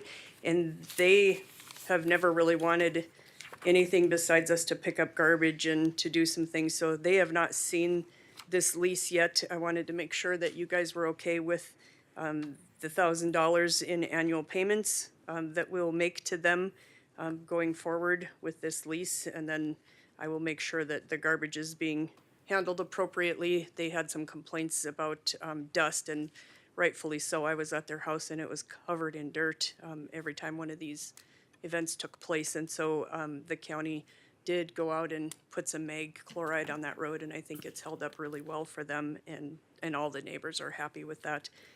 So just looking at that before we install this sign, the sign's already made and ready to go. So if you guys have any questions. So this $1,000 per year is a expense to the fair, to. Park board. Park board, it doesn't come from Rough Rider? The people that are running the, No, because we own the sign. Right. And then it's on somebody else's property. They just only lease the facility there, so, yep, it would be park board cost. Maybe this is a question for Amanda or Lisa. Paragraph 5, additional rent. What are the other instances where we'd have to pay additional rent? It would be, some of the things that I envisioned in there would be if we had to go in and repair a sign, should a sign, something take it down, wind or whatever, and do some damage to the property, and they come back and say, hey, it's costing us $300 to seed this, or whatever that cost would be. I think that would be very rare instance, unless there's something else Amanda would see in there. No, I think it's just a good provision, like you said, in case something comes up that the county might be liable for. And their old sign, it stays up no matter what, so this one will be 10 times more stable, I would guess, unless tornado or something The old goes through. sign's coming down, the sign's going up. Yes, that would be correct. Is there a, what's the size of this sign? You're gonna ask me a hard question. I don't have the size with me. It's a substantial sign. It's a little bit bigger than what's there. Okay. But what they have there right now is a very long sign that has a few things on it. This is just a very broad, better vision, but it's not lit. So the sign that's currently there is also on their property? It is on their property, and this would take place of it, of that sign. So it just dawned on me, why don't we just put the sign in the county right away? Well, it would be state right of way, because it's along the, Yeah, okay. and, there, as far as where they're because that road, the right of way is at 33 feet from the center. Depending where the right-of-way is, I mean, It's pretty close in the ditch the there. guy could, I mean, conceivably the guy could put it in the right-of-way, just get up, you'd be up the road a little further, you'd have to be out of the state right-of-way. I'm not sure where the right-of-way, Currently, right now, where the sign sits is out of state right of way. That's why they don't have to have a permit there, because it's far enough back from the I think highway. his question is on the east-west road, if you could sneak into the 33 feet. right? Correct. So you just If you go could inside see the it. fence, in the ditch. We could sure look at it. Look at that. Well, that's county right of way possibly, but those people probably still Still own own it, right, rights yeah. of, Yeah, to that, Up to the land. center of the section line. Yeah. Yeah, they do. Yeah. They absolutely do. Yeah. How long have we had this agreement with Marvin Kane? With these guys, we've never had an actual agreement with the park board. They used to write, and I say they, the landowners used to write something every year so that the old boards would come and talk to them, and they could tell them, this is what we have a problem with, and they would, make their things. They'd get some tickets to the show. They never went to them. When I approached them and just asked about the sign and who owned it and how it got there, they gave me a copy of their written agreement. It wasn't a very good agreement because there was a lot of things that they basically took ownership of, and some of the things liability-wise, they were assuming all the liability if the sign should blow off and hit a car or do something. So there was some of those things that I just recommended that we come here and take a look at it as a park board so that we own our sign if we ever have to pull it off of there, if they sell the property. That's never been the case, that we make sure that we tell them we own it. And so that's kind of how that happened. And they said they prefer to maybe have some tickets to things at the fairgrounds and some of that, so that's written in here too, that they could choose that if they wished. What's your cost for putting the new sign up? That's paid for already. It was in the cost of the sign. This one here, I Ballpark. think, was 12,000, I want to say, because we did all the signage through the whole facility was all lumped into this, but I think that's what this cost But the was. vast majority of it is the physical sign itself, not the installation. Correct. Okay. And the only reason I asked this is a one-year deal. We've had an arrangement with the Sextons forever, which works, obviously. Yeah. But technically, if they sold or passed the land on at the end of '23, we potentially could have to come in and pull it remove out. the signs. Could we just get an easement for it and with them, and the easement, if they would sell the property, the easement would just stay? Or you could extend this Possibly. agreement more than 1 year. That was kind of their concern, is they wanted it to be year by year because the fact that we'd have to come talk to them. Yes, that makes And sense. so, I can try and negotiate longer terms and do that as well, if that's something we want to do. I think we should look into putting it in the right of way, because yes, they own to the middle of the road, but that 33 feet is a public easement. Correct? That's kind of a gray area, because we have an easement for a road. We don't have an easement for utilities or anything else. Okay. It's not all that gray, really. I mean, it's that easement that they gave to the county. Is it on the section line? Yeah. Yeah. So it's public right of way. But it doesn't give you the right No. necessarily to put up a sign. No, yeah, exactly. It's not a formal right of way that's the The county's road got. going Just in, for the road. road going in only goes to that facility, right? Yeah. No, there, it goes to some homes in the back too. It does? Okay. Yeah, It's a public thoroughfare. yeah, it Well, is. well, I think you know what the concerns are for the future. I think for this year, let's go ahead and approve this, so that you can get up and running on this. So I guess I would move to approve the lease agreement with the Mark and Kay Sexton as presented. It's, we have a motion made to approve this lease. Is there a second? I would second it. Been moved and seconded that we approve the motorsports park signage lease agreement. All in favor signify by saying aye. Aye. Aye. All opposed, same sign. The sign lease is approved. And we'll save the easiest one for last. This is a lease between the Stark County Park Board and the Stark County Fair Association for the lease of the fairgrounds. Any questions, concerns? Nope, the only thing that's changed on that is the date. So, and I'm not sure why we don't do this. We do them year by year. If we could do multiple years, I don't know, but It's we just do 'em nice for year you to by come year. and talk to us. That's right. Yeah. Well, Happy January.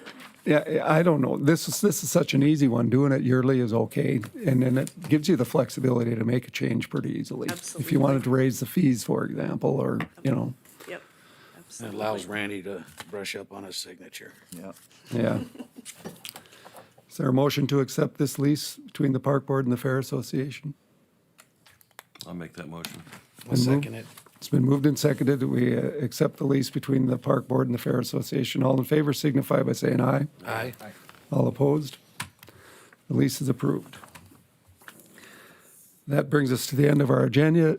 Is there any other item that anyone would like to present at this time?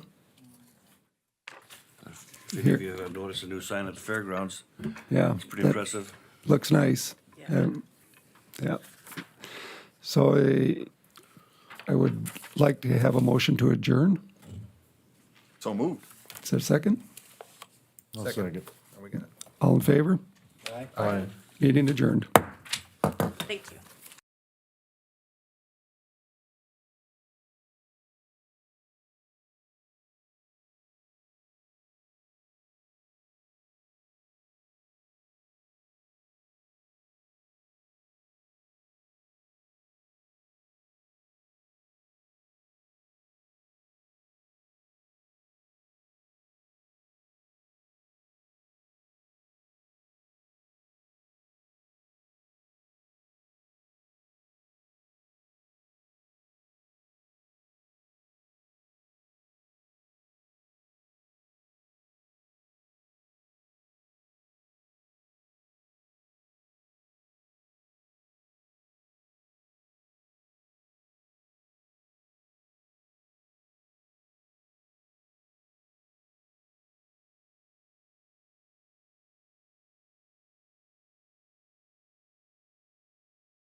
The employee policies approval.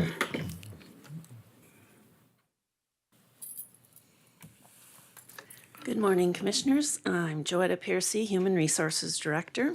And the first policy is the Performance Management Policy. There's just one small change that I'm recommending to this. When we created it, it was a non-election year, and we had made evaluations due by December 1st. And when we went to do them this year, it just didn't seem like an appropriate time to be doing evaluations when some of the elected officials, had a possibility of not being elected back into their role. And so what we discussed at our department head meeting was that, we could make it generic here so that evaluations would be due 90 days after they were initiated by Human Resources. So then we would have the flexibility of doing these evaluations, at different times. Because what we're looking at right now is we could go ahead and do the employee evaluations For instance, in January, they'd be due by March 31st. But we're looking at the department heads. It may be more appropriate to do those later in the year because some of you don't, haven't worked with the department heads or the elected official long enough to get to know them and their performance. So we are suggesting that possibly we could release those in July and then they would be due by September. So that's where the 90 days comes in. So whenever we initiate those evaluations, they would be due 90 days after that. So right now we have an electronic process for our evaluations and we've done it 1 year. It worked pretty well. There's always room for improvement though. Have any questions on this policy? This is the performance review one? Performance. Yes. So is there one performance review done for the entire year? Yeah, Not yes. like rolling them out, a midterm review and then an end of year review? Yeah, this was the first formal performance management policy that the county had. And so we started with the, annual review with the hopes that managers would do a more continuous performance conversation with their employees throughout the year. Has there been any coaching to these guys in the leadership roles on how We to? haven't had any formal training other than information that I've sent out. Okay.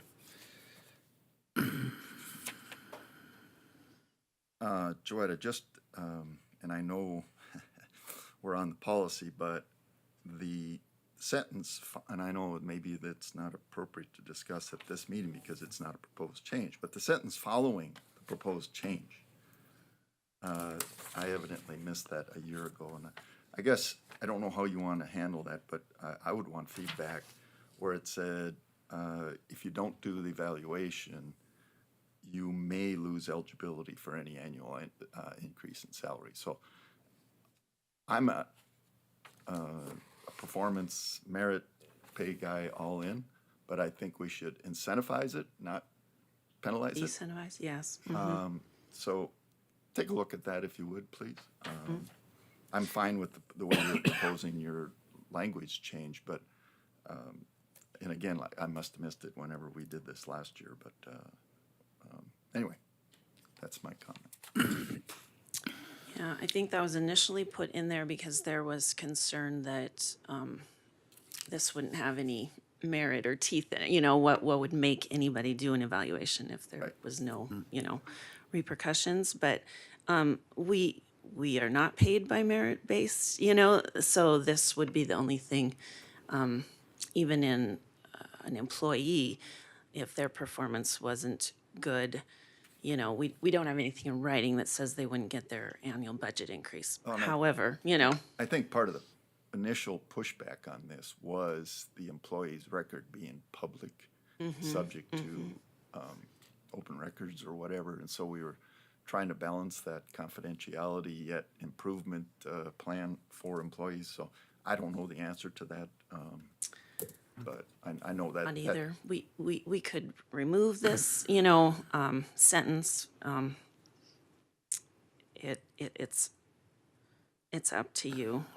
So normally when I've spent a lot of time with performance reviews and with employees that I've overseen over the years. Only time a bad performance review would be if you rated an employee like a 1. You have to be on a PIP, would have had a written or a verbal throughout the year, and then you could have those end of year discussions saying that this is why you're not getting that pay raise because you were put on a 6-month PIP. I understand that being currently any write-up or termination is public, right? Correct. After. And it would still be with this as well. But that's part of the pushback from the department heads to not do the reviews potentially. And I understand that component of it. That's a little different than what you and I are used to in the private sector. But the point I was getting at in my thing is if a department head doesn't do the evaluation, that's that may be reason not to get the annual increase in salary. And again, we're trying to incentivize it. I don't want to penalize people, you know, being the big bad boogeyman to do it. I want that as part of the conversation, because quite frankly, I don't have an answer for this. I just want it to be part of an ongoing discussion so we continue to improve our process. And your department heads have to have buy-in in it as well. I mean, if they have one person that reports to them or 70 people that report to them. So if you can't get your department head to buy into it, the people under them are going to suffer because of it. Isn't that essentially a merit-based pay, though, for your department heads as opposed to anyone under them? If you're saying, well, you know, you're not doing this, so this is a merit, like, and Well, there's merit-based and performance-based. Yeah. So merit-based would be you're just coming to work, doing your job, doing what's expected of you. We're going to give you a 3% pay raise, 2%. And my only question was with the sentence when it says any department head who fails to conduct an annual performance evaluation of their staff may lose eligibility, yada, yada. Well, the board hasn't agreed to merit-based raises, but essentially you're making that department head a merit-based raise depending on what they're doing. Yeah. So that's just my comment. I think it's something we can work on and improve, because I do want evaluations. I would like to see them, but I understand the, you know, the open records part of it and all that other good stuff too. So I think this morning we're on the discussion of the adjustment. The 90 days after the Yeah. evaluation is Yeah, initiated. and I'm fine with that part. I'm glad we're having the discussion on the other part. So if it's okay, I'd say let's approve this and then know that we want to figure out a way of potentially dealing with that last sentence. Okay. Okay. So is that a motion? Having said that, I would move the approval in the performance management proposal be approved. I'll second that.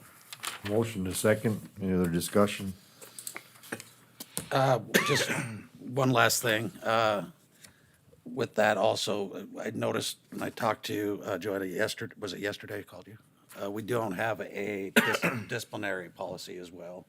So being performance-based, you would have to have a disciplinary policy as well. And that's just a side note.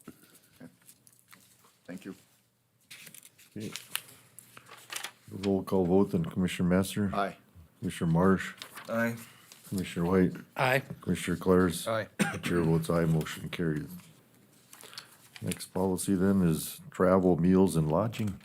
Yes, this is also just a small change to this policy. I will highlight the areas that we've added. Under guidelines, we wanted employees to know that we expect them to turn in their expenses as quickly as possible. And hopefully that would be, you know, within the same month or at least 30 days after their travel so that those can be expensed out and paid.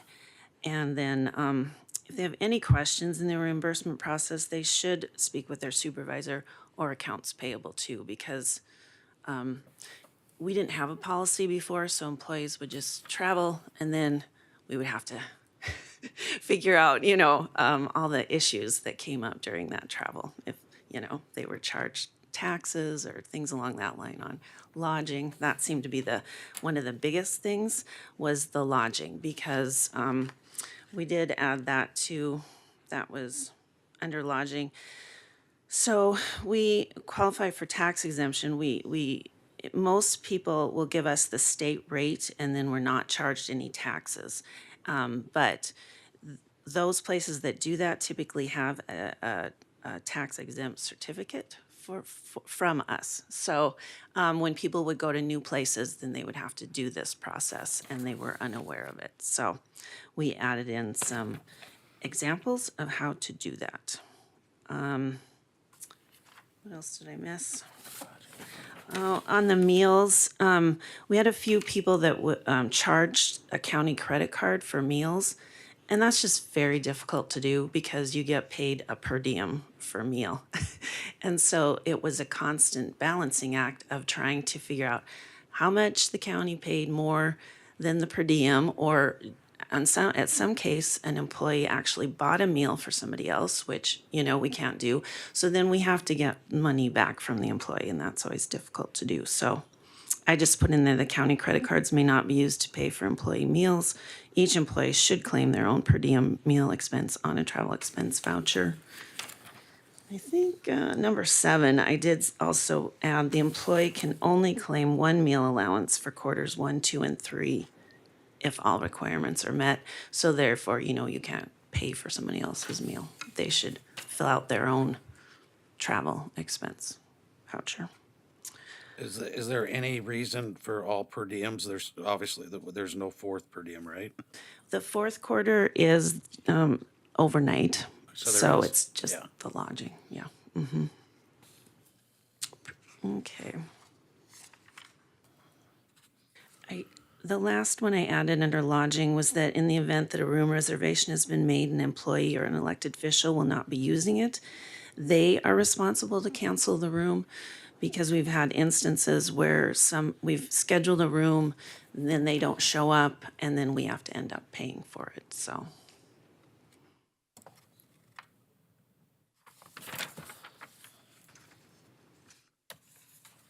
Any other questions on this policy?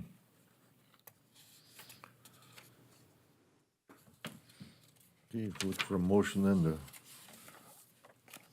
approve this policy.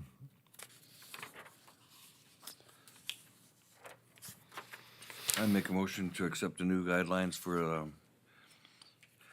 travel, meals, and lodging policies in our handbook. Okay, motion to have a second. I'll second that. Second. Any other discussion? Not roll call vote. Commissioner Marsh? Aye. Commissioner Messer? Aye. Commissioner Claris? Aye. Commissioner White? Aye. And chair votes aye, motion carries. Next policy is hours of work. Okay. This is a new policy. So all of this language is new, and basically it just establishes our official work week and pay period for Stark County. And it goes into non-exempt employees or hourly paid, and how overtime is calculated, and then the hours that are paid, like paid rest breaks, unpaid meal breaks, breaks for breastfeeding mothers, holiday pay, on-call pay, minimum manpower pay, if we have Stark County sponsored activities, travel time, considered work time, and travel time that is not considered work time, training and conference time. And then it explains exempt employees, or those employees that are exempt from overtime. And then their time reporting requirements for both non-exempt and exempt employees. So kind of outlines everything, makes it clear.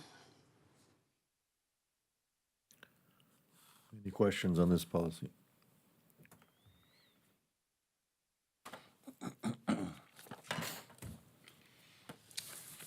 So what brought this on? Was there issues with people not understanding when they're supposed to work or take a break or what? No, I think we've just never had anything that's clearly spelled out to an employee, especially if you're non-exempt, what counts as work time and what does not. And also for our exempt employees,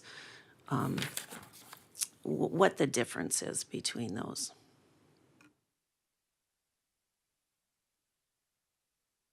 And I felt our official work week needed to be in a policy also on how we calculate overtime, because if we would have, if somebody would have claimed that they were owed money, that we didn't calculate their overtime correctly, we didn't really have a written policy that stated when our work week was. Any other questions?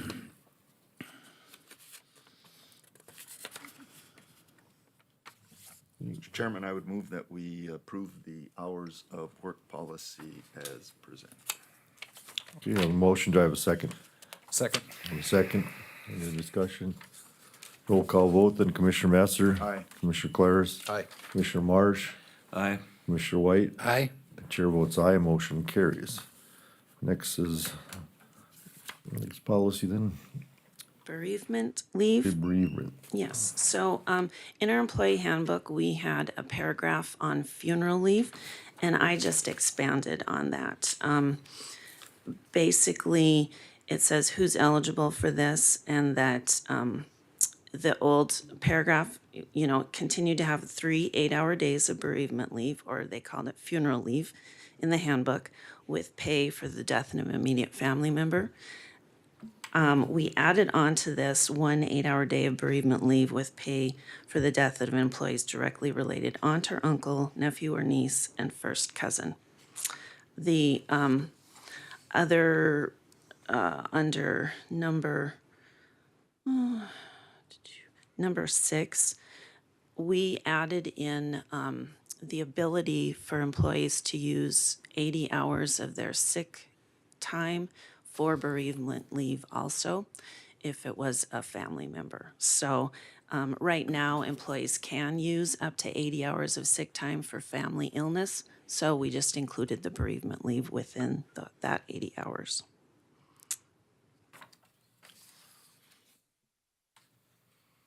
Any questions on this policy?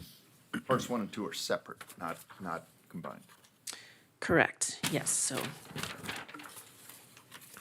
you get one or the other, they qualify. Any questions on this one?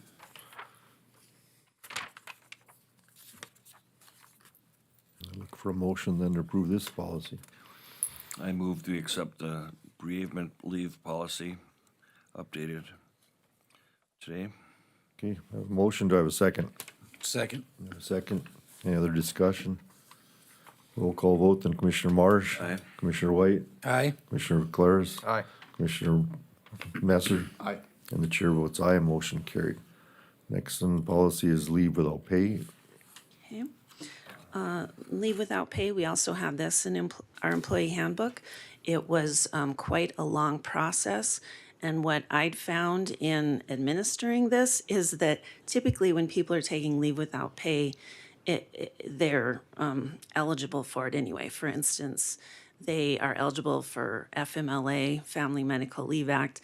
They run out of time, and so they're on a leave without pay, so they're eligible for up to 12 weeks of unpaid leave. So that's, I put that in this policy. Another time where they can take unpaid leave is when they're on USERA, Uniform Services Employment and Reemployment Rights Act. And also, if an employee is on workers' comp, they can elect just to get their workers' comp payments. They can't get both a salary from Stark County and their workers' comp payment. However, we do have in our handbook that they can get the amount equal to their salary. So for instance, work comp pays 66 3/4 of your salary. Work comp will, or Stark County can pay the rest, so.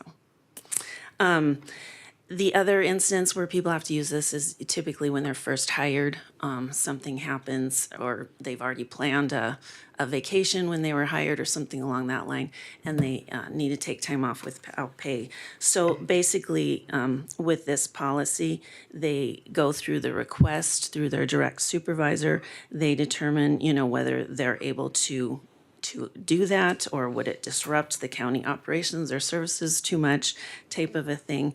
And then they would go forward with their request just through their direct supervisor. The old policy had all different scenarios, and most of the time it came to the county commissioners to approve, and I just thought it needed to be handled with their direct supervisor first. They needed to be the ones that said whether they could And I know. accommodate this. I'm sorry. On line number 4, all accrued vacation must be utilized before absent or leave without pay. So I know in the past I've run into situations where I want to take this weekend off, but I don't want to get paid because I want to save my Christmas time up and take that time. Yeah, They're yeah. forced to use their vacation before their leave. Yes, yeah, we did put that. I mean, we put that in the policy because so you don't run into those issues where people are requesting that. Thank you. Joetta, I don't remember, is there a limit in there? Of leave without unpaid leave? Yeah.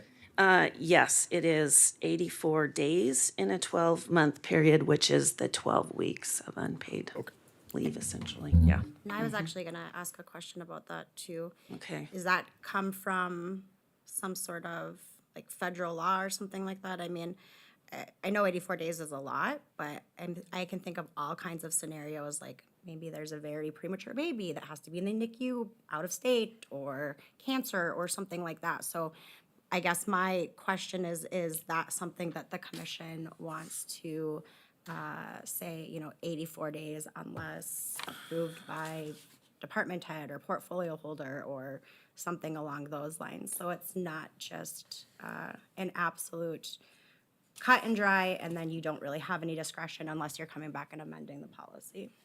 So FMLA is, what, 12 weeks? Mm-hmm. Yep. And so the 84 days is kind of excessive, so. That is I mean, 12 weeks. Unless you're under a year working, because FMLA kicks in after 12 months, right? Yep. Mm-hmm. You're, okay. Yeah, and like I said, it's not my decision. My thought is just that if But it has to be approved by their supervisor anyway.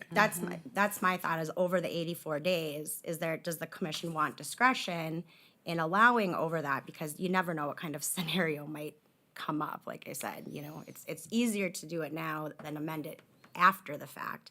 I think we had to do that with COVID, right? We cut it off and then all of a sudden we had to go back and amend the policy. So that's just my suggestion on what I'm looking.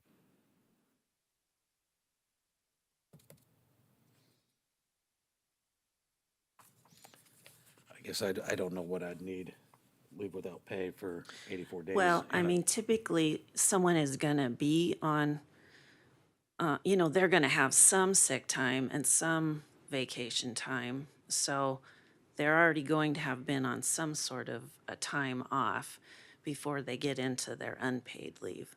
Because, I guess what this is saying is, let's say they're a new employee, maybe they're in their first year of employment. They don't qualify for FMLA, so we don't have to hold their job for them for this 84 days or 12 weeks. But I guess in this policy, we're saying we would. If there was if we wanted to retain you, I guess. Yeah, yeah. So, So it's kind of giving the new employee I don't know. warmer feeling about their new job? Yes, yeah. Or we don't have to have that in here. I believe it was in the handbook, so I kept it in here. And I don't know any supervisor that's gonna allow 84 days of an employee being without pay. I mean, because there's benefits and other things that occur. I don't think those accrue when you're in a leave without pay No? status though, Okay. right? You do not accrue benefits like vacation and sick time. If it's FMLA, we have to maintain their benefits. If it's not FMLA, then they would have to, Pay their portion still? pay everything, all of it, like Okay. the COBRA type. Joanne, in a prolonged illness here, if your FMLA is used up, what's your next option? Then it comes to the commission. We have to decide whether we, can keep this employee or not, I guess. Well, I guess that's my Yeah. problem with number 12. It looks like there's just, they may remain in a leave without status for a time period not to exceed 84 days in a 12-month period. So that doesn't really give anyone any discretion in the event there's a prolonged illness. In their event, there's like a very premature baby that's out of state that the mother has to be with or whatever it is. And so my only thought on this was that if the commission does not want to just say 84 period, that there's, some language in there that makes it at the discretion of the commission or the portfolio holder or however. When I looked at the Century Code, they actually give 1 year is the max that they would do it. And then they also have an educational one, and I think that one was 3 years. So you could do 1 year if, we could follow the Century Code if you wanted to do something, put something in there. Well, I think in the extreme cases, we want to show some flexibility. Yes. But I agree, we don't want to make it an automatic trigger, so I think department head or commission I think it might, approval. it's gonna have to be case by case, you know, if somebody wanna take some time off to go learn a second language to help out the county or something, and take some time off and go get paid somewhere else and, you know, get some time, or taking a class somewhere, or for their education, or. Chairman, anything. can we table this one and revisit it at our department head meeting? I guess I'm thinking of a couple different things as well. Okay.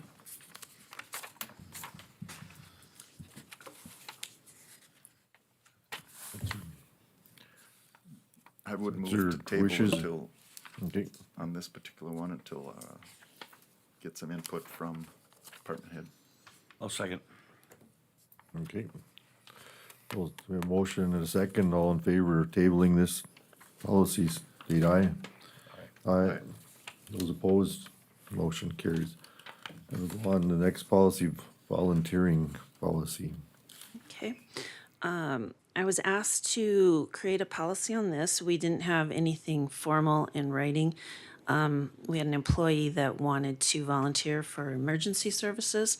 So I had a couple examples of policies. I liked the one from Mountrail County. It kind of split it out and was very specific. And so there, you'll notice there are sections in here for emergency services, and it would allow an employee to volunteer up to 40 hours of their time during a workday, and the county would continue their salary, but per calendar year. But if they, you know, if it was after their work hours or weekends or whatever, you know, that then they can, they just can't be paid both a volunteer wage and a wage from the county, basically, is how that works. The second is the honor guard. And so if an employee wanted to do this, they would be allowed 24 working hours of leave with pay per calendar year for this.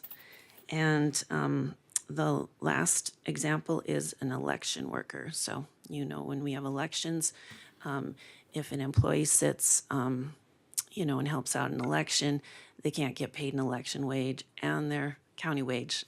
So they choose one or the other type of a thing, but it would allow them to do that.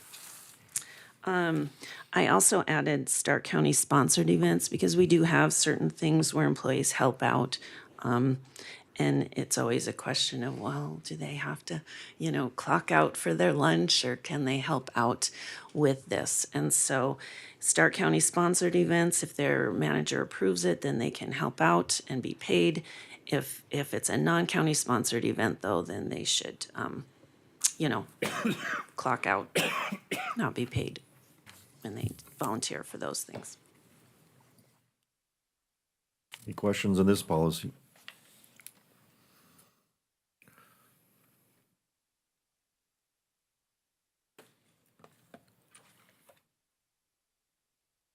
If not, look for a motion. I would move that we approve the new policy on volunteering for the Stark County Handbook. Okay, you have a motion to have a second. Second. Have a second. Any other discussion? Roll call vote, Commissioner Claris. Aye. Commissioner White. Aye. Commissioner Marsh. Aye. Commissioner Messer. Aye. Chair votes aye, motion carries. And we have the Stark County Personnel Handbook approval for 2023. All right. I am just going to go over the specific pages in the handbook that I have proposed updates to. So the first page is page 9, business hours and work schedules. I added courthouse in here because these are the courthouse business hours for the public, Monday through Thursday and Friday. And I just changed the wording for lunch. It did state, if possible, lunch breaks would be staggered within the department to accommodate being open for business. And it talked about how employees are allowed 1 hour off for lunch and 2 15-minute breaks in the morning and afternoon. And really, we cover those things in individual departments, you know, under how their work schedules work. So And that's another reason why I made that policy for the work, hours of work. Yes, it's covered in there. So I just changed the sentence to, if possible, lunch breaks will be staggered within the departments to accommodate being open for business from noon to 1. And then I just eliminated that second sentence because many of us don't take hour lunches. You know, most employees take half-hour lunch breaks. So.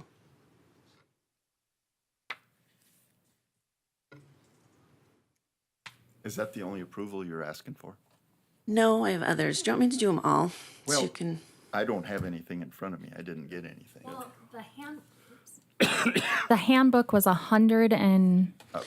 Oh, something yeah, it's like pages, 50. so Yeah, it's it like was 50. emailed out to It you. was in the email that Oh, Joetta okay. sent out. Let me open that.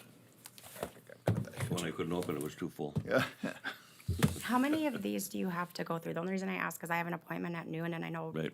Bernie wanted me to go over the open records and meetings, so. Yes. They're small changes, and most of them were covered in the policies you approved. So maybe what I can do is, for the next meeting, I'll just print off these specific pages in the handbook that you guys can review, and then you can approve at the next meeting. I think it'll make it easier by policy. Yep. Because I already made my, my views known on the handbook as well, you know, not having a disciplinary policy in there for employees to understand. And so there's a few things that could be added that or taken away as well. Sounds good. Okay.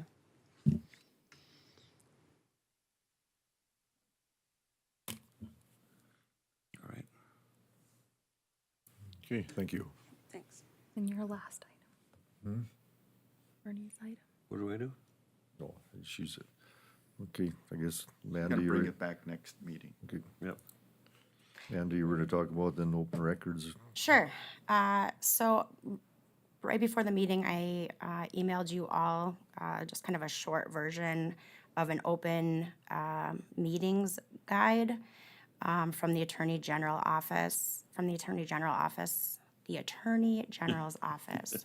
Speaking is tough today, which is a pretty good just kind of overview.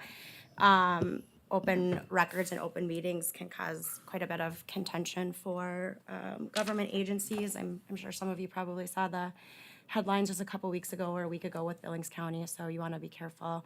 The major things to remember are if there's a quorum of the body and you're talking about government business, it is considered a meeting, and that means it has to be noticed and there has to be an agenda.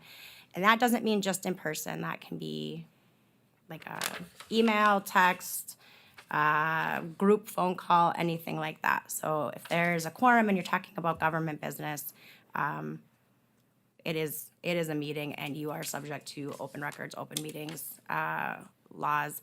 I know Al has like that barbecue coming up where he wants to invite all the commissioners. You guys are all fine to go to that as long as you don't talk about any government business.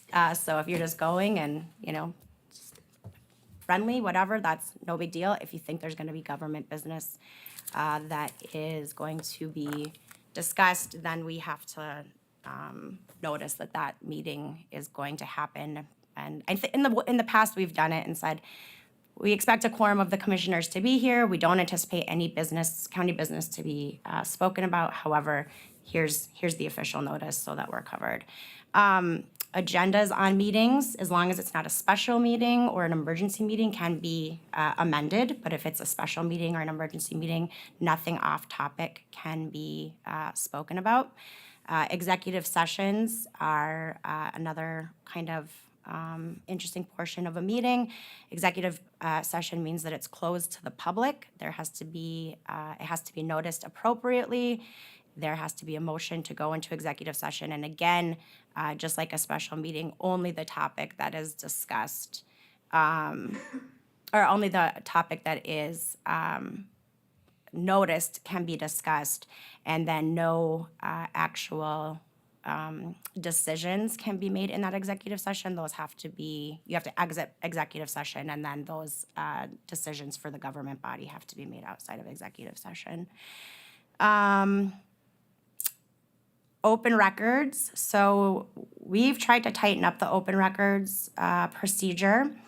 And what we have done before, anyone that would get an email or, I don't know, I think it even comes in text sometimes. If asking for specific records, I think things were just kind of flying out. So we, last year, made a policy where open records should be directed, minus the sheriff's office, they have their own, through Stark County through an open records email. Is it openrecords@starkcounty.gov? Yes, and I will touch on that a little bit. No matter what we say as far as all your open records should be directed here, I will probably still get 80% of the open records requests.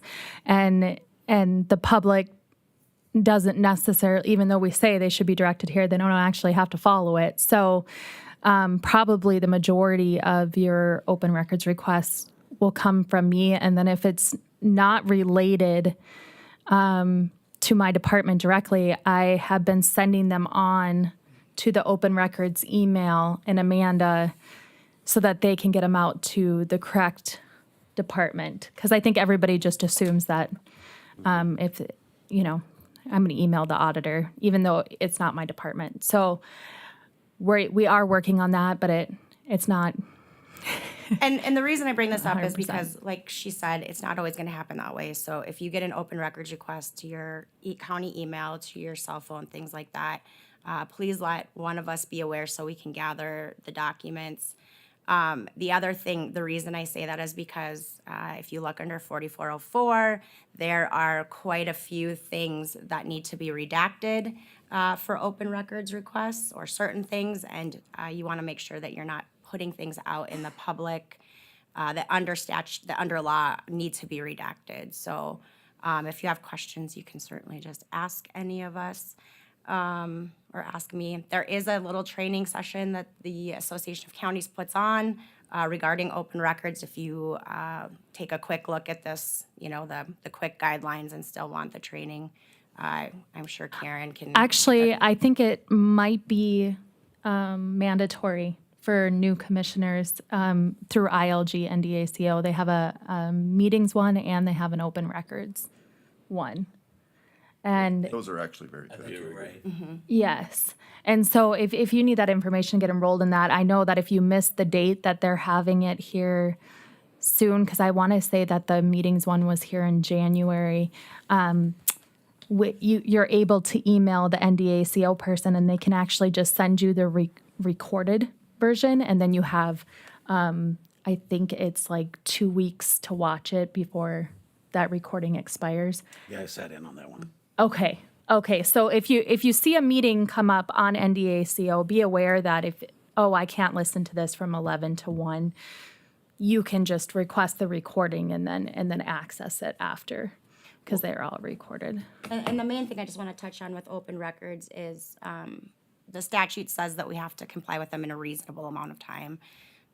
Reasonable amount of time is kind of a discretionary thing. If it's one email, probably a couple days to a week. If it's volumes of things, it's obviously going to be much more than that. But the reason I point that out to you is just if you see something with an open records request, flag it or let us know or just pay attention to it right away so that we're not running into any kind of time-sensitive issues where we're not getting the information that's requested out in time. That's like a real quick kind of skim the surface highlight. Like I said, I sent out the Attorney General's kind of guidelines. I am certainly open to answer any questions that come up. And sometimes they just kind of come up as you're going. But So like 3 people on a text would be considered. if you're talking about government business, I mean, if you're just saying, well, what time are we meeting at Bernie's? No. But if you're talking about government politics business. at my place, you know Yeah, that. then yes, yeah. Then you'd probably be in violation of the open meeting. Because the big thing with the meetings is notice. Right. Yeah, so the public can partake in them. Well, so they can attend. Actually, under our laws, the public has a right to attend all meetings. They don't have a right to speak. I think for the most part, everyone lets the public speak when they want to, but that is part of the open meeting laws, so. And then, one other thing, I guess, for meetings, there is really no advanced notice, so if something comes up quickly, as long as we get notice, posted the way it needs to be, it doesn't need to be 24 hours, 48 hours, it can be really quick, but. Then, Main thing is watch your communications with your other government, with your other commissioners, because if you're in a quorum, even if you converse with one about something, you go converse with a second person about that same thing. I think that was kind of a gray area, but considering the AG's opinion with Billings County here now just in the last week, I'd be cautious about it, yeah. And if you guys don't know what that was, there was 3 commissioners talking about the bridge, and a state agency member came and met with all of them solo. There was no quorum, and then they discussed it, I think, later within a week or 2 at their next commission meeting. But the Attorney General did state that even though it was not a quorum, because they were talking about county business, and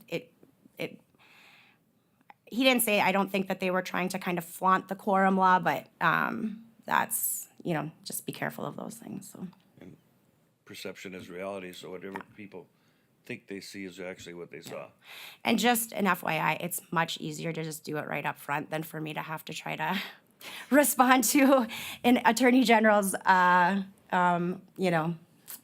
request for whether we were in violation or not somewhere down the road, so. Yep.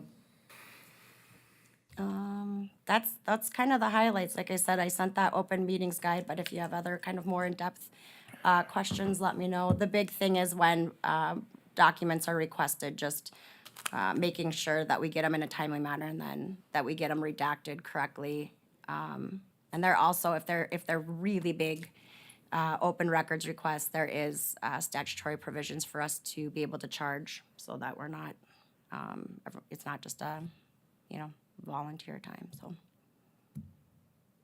And the sheriff's office has their own email, but they kind of handle their stuff, which is nice, so, yeah. That's really all I got. Thank you. Thanks. Is there anything else then before we adjourn? If not, I'll look for a motion to adjourn. So moved. Do I have a second? Second. All in favor? Aye. Those opposed? Motion carries.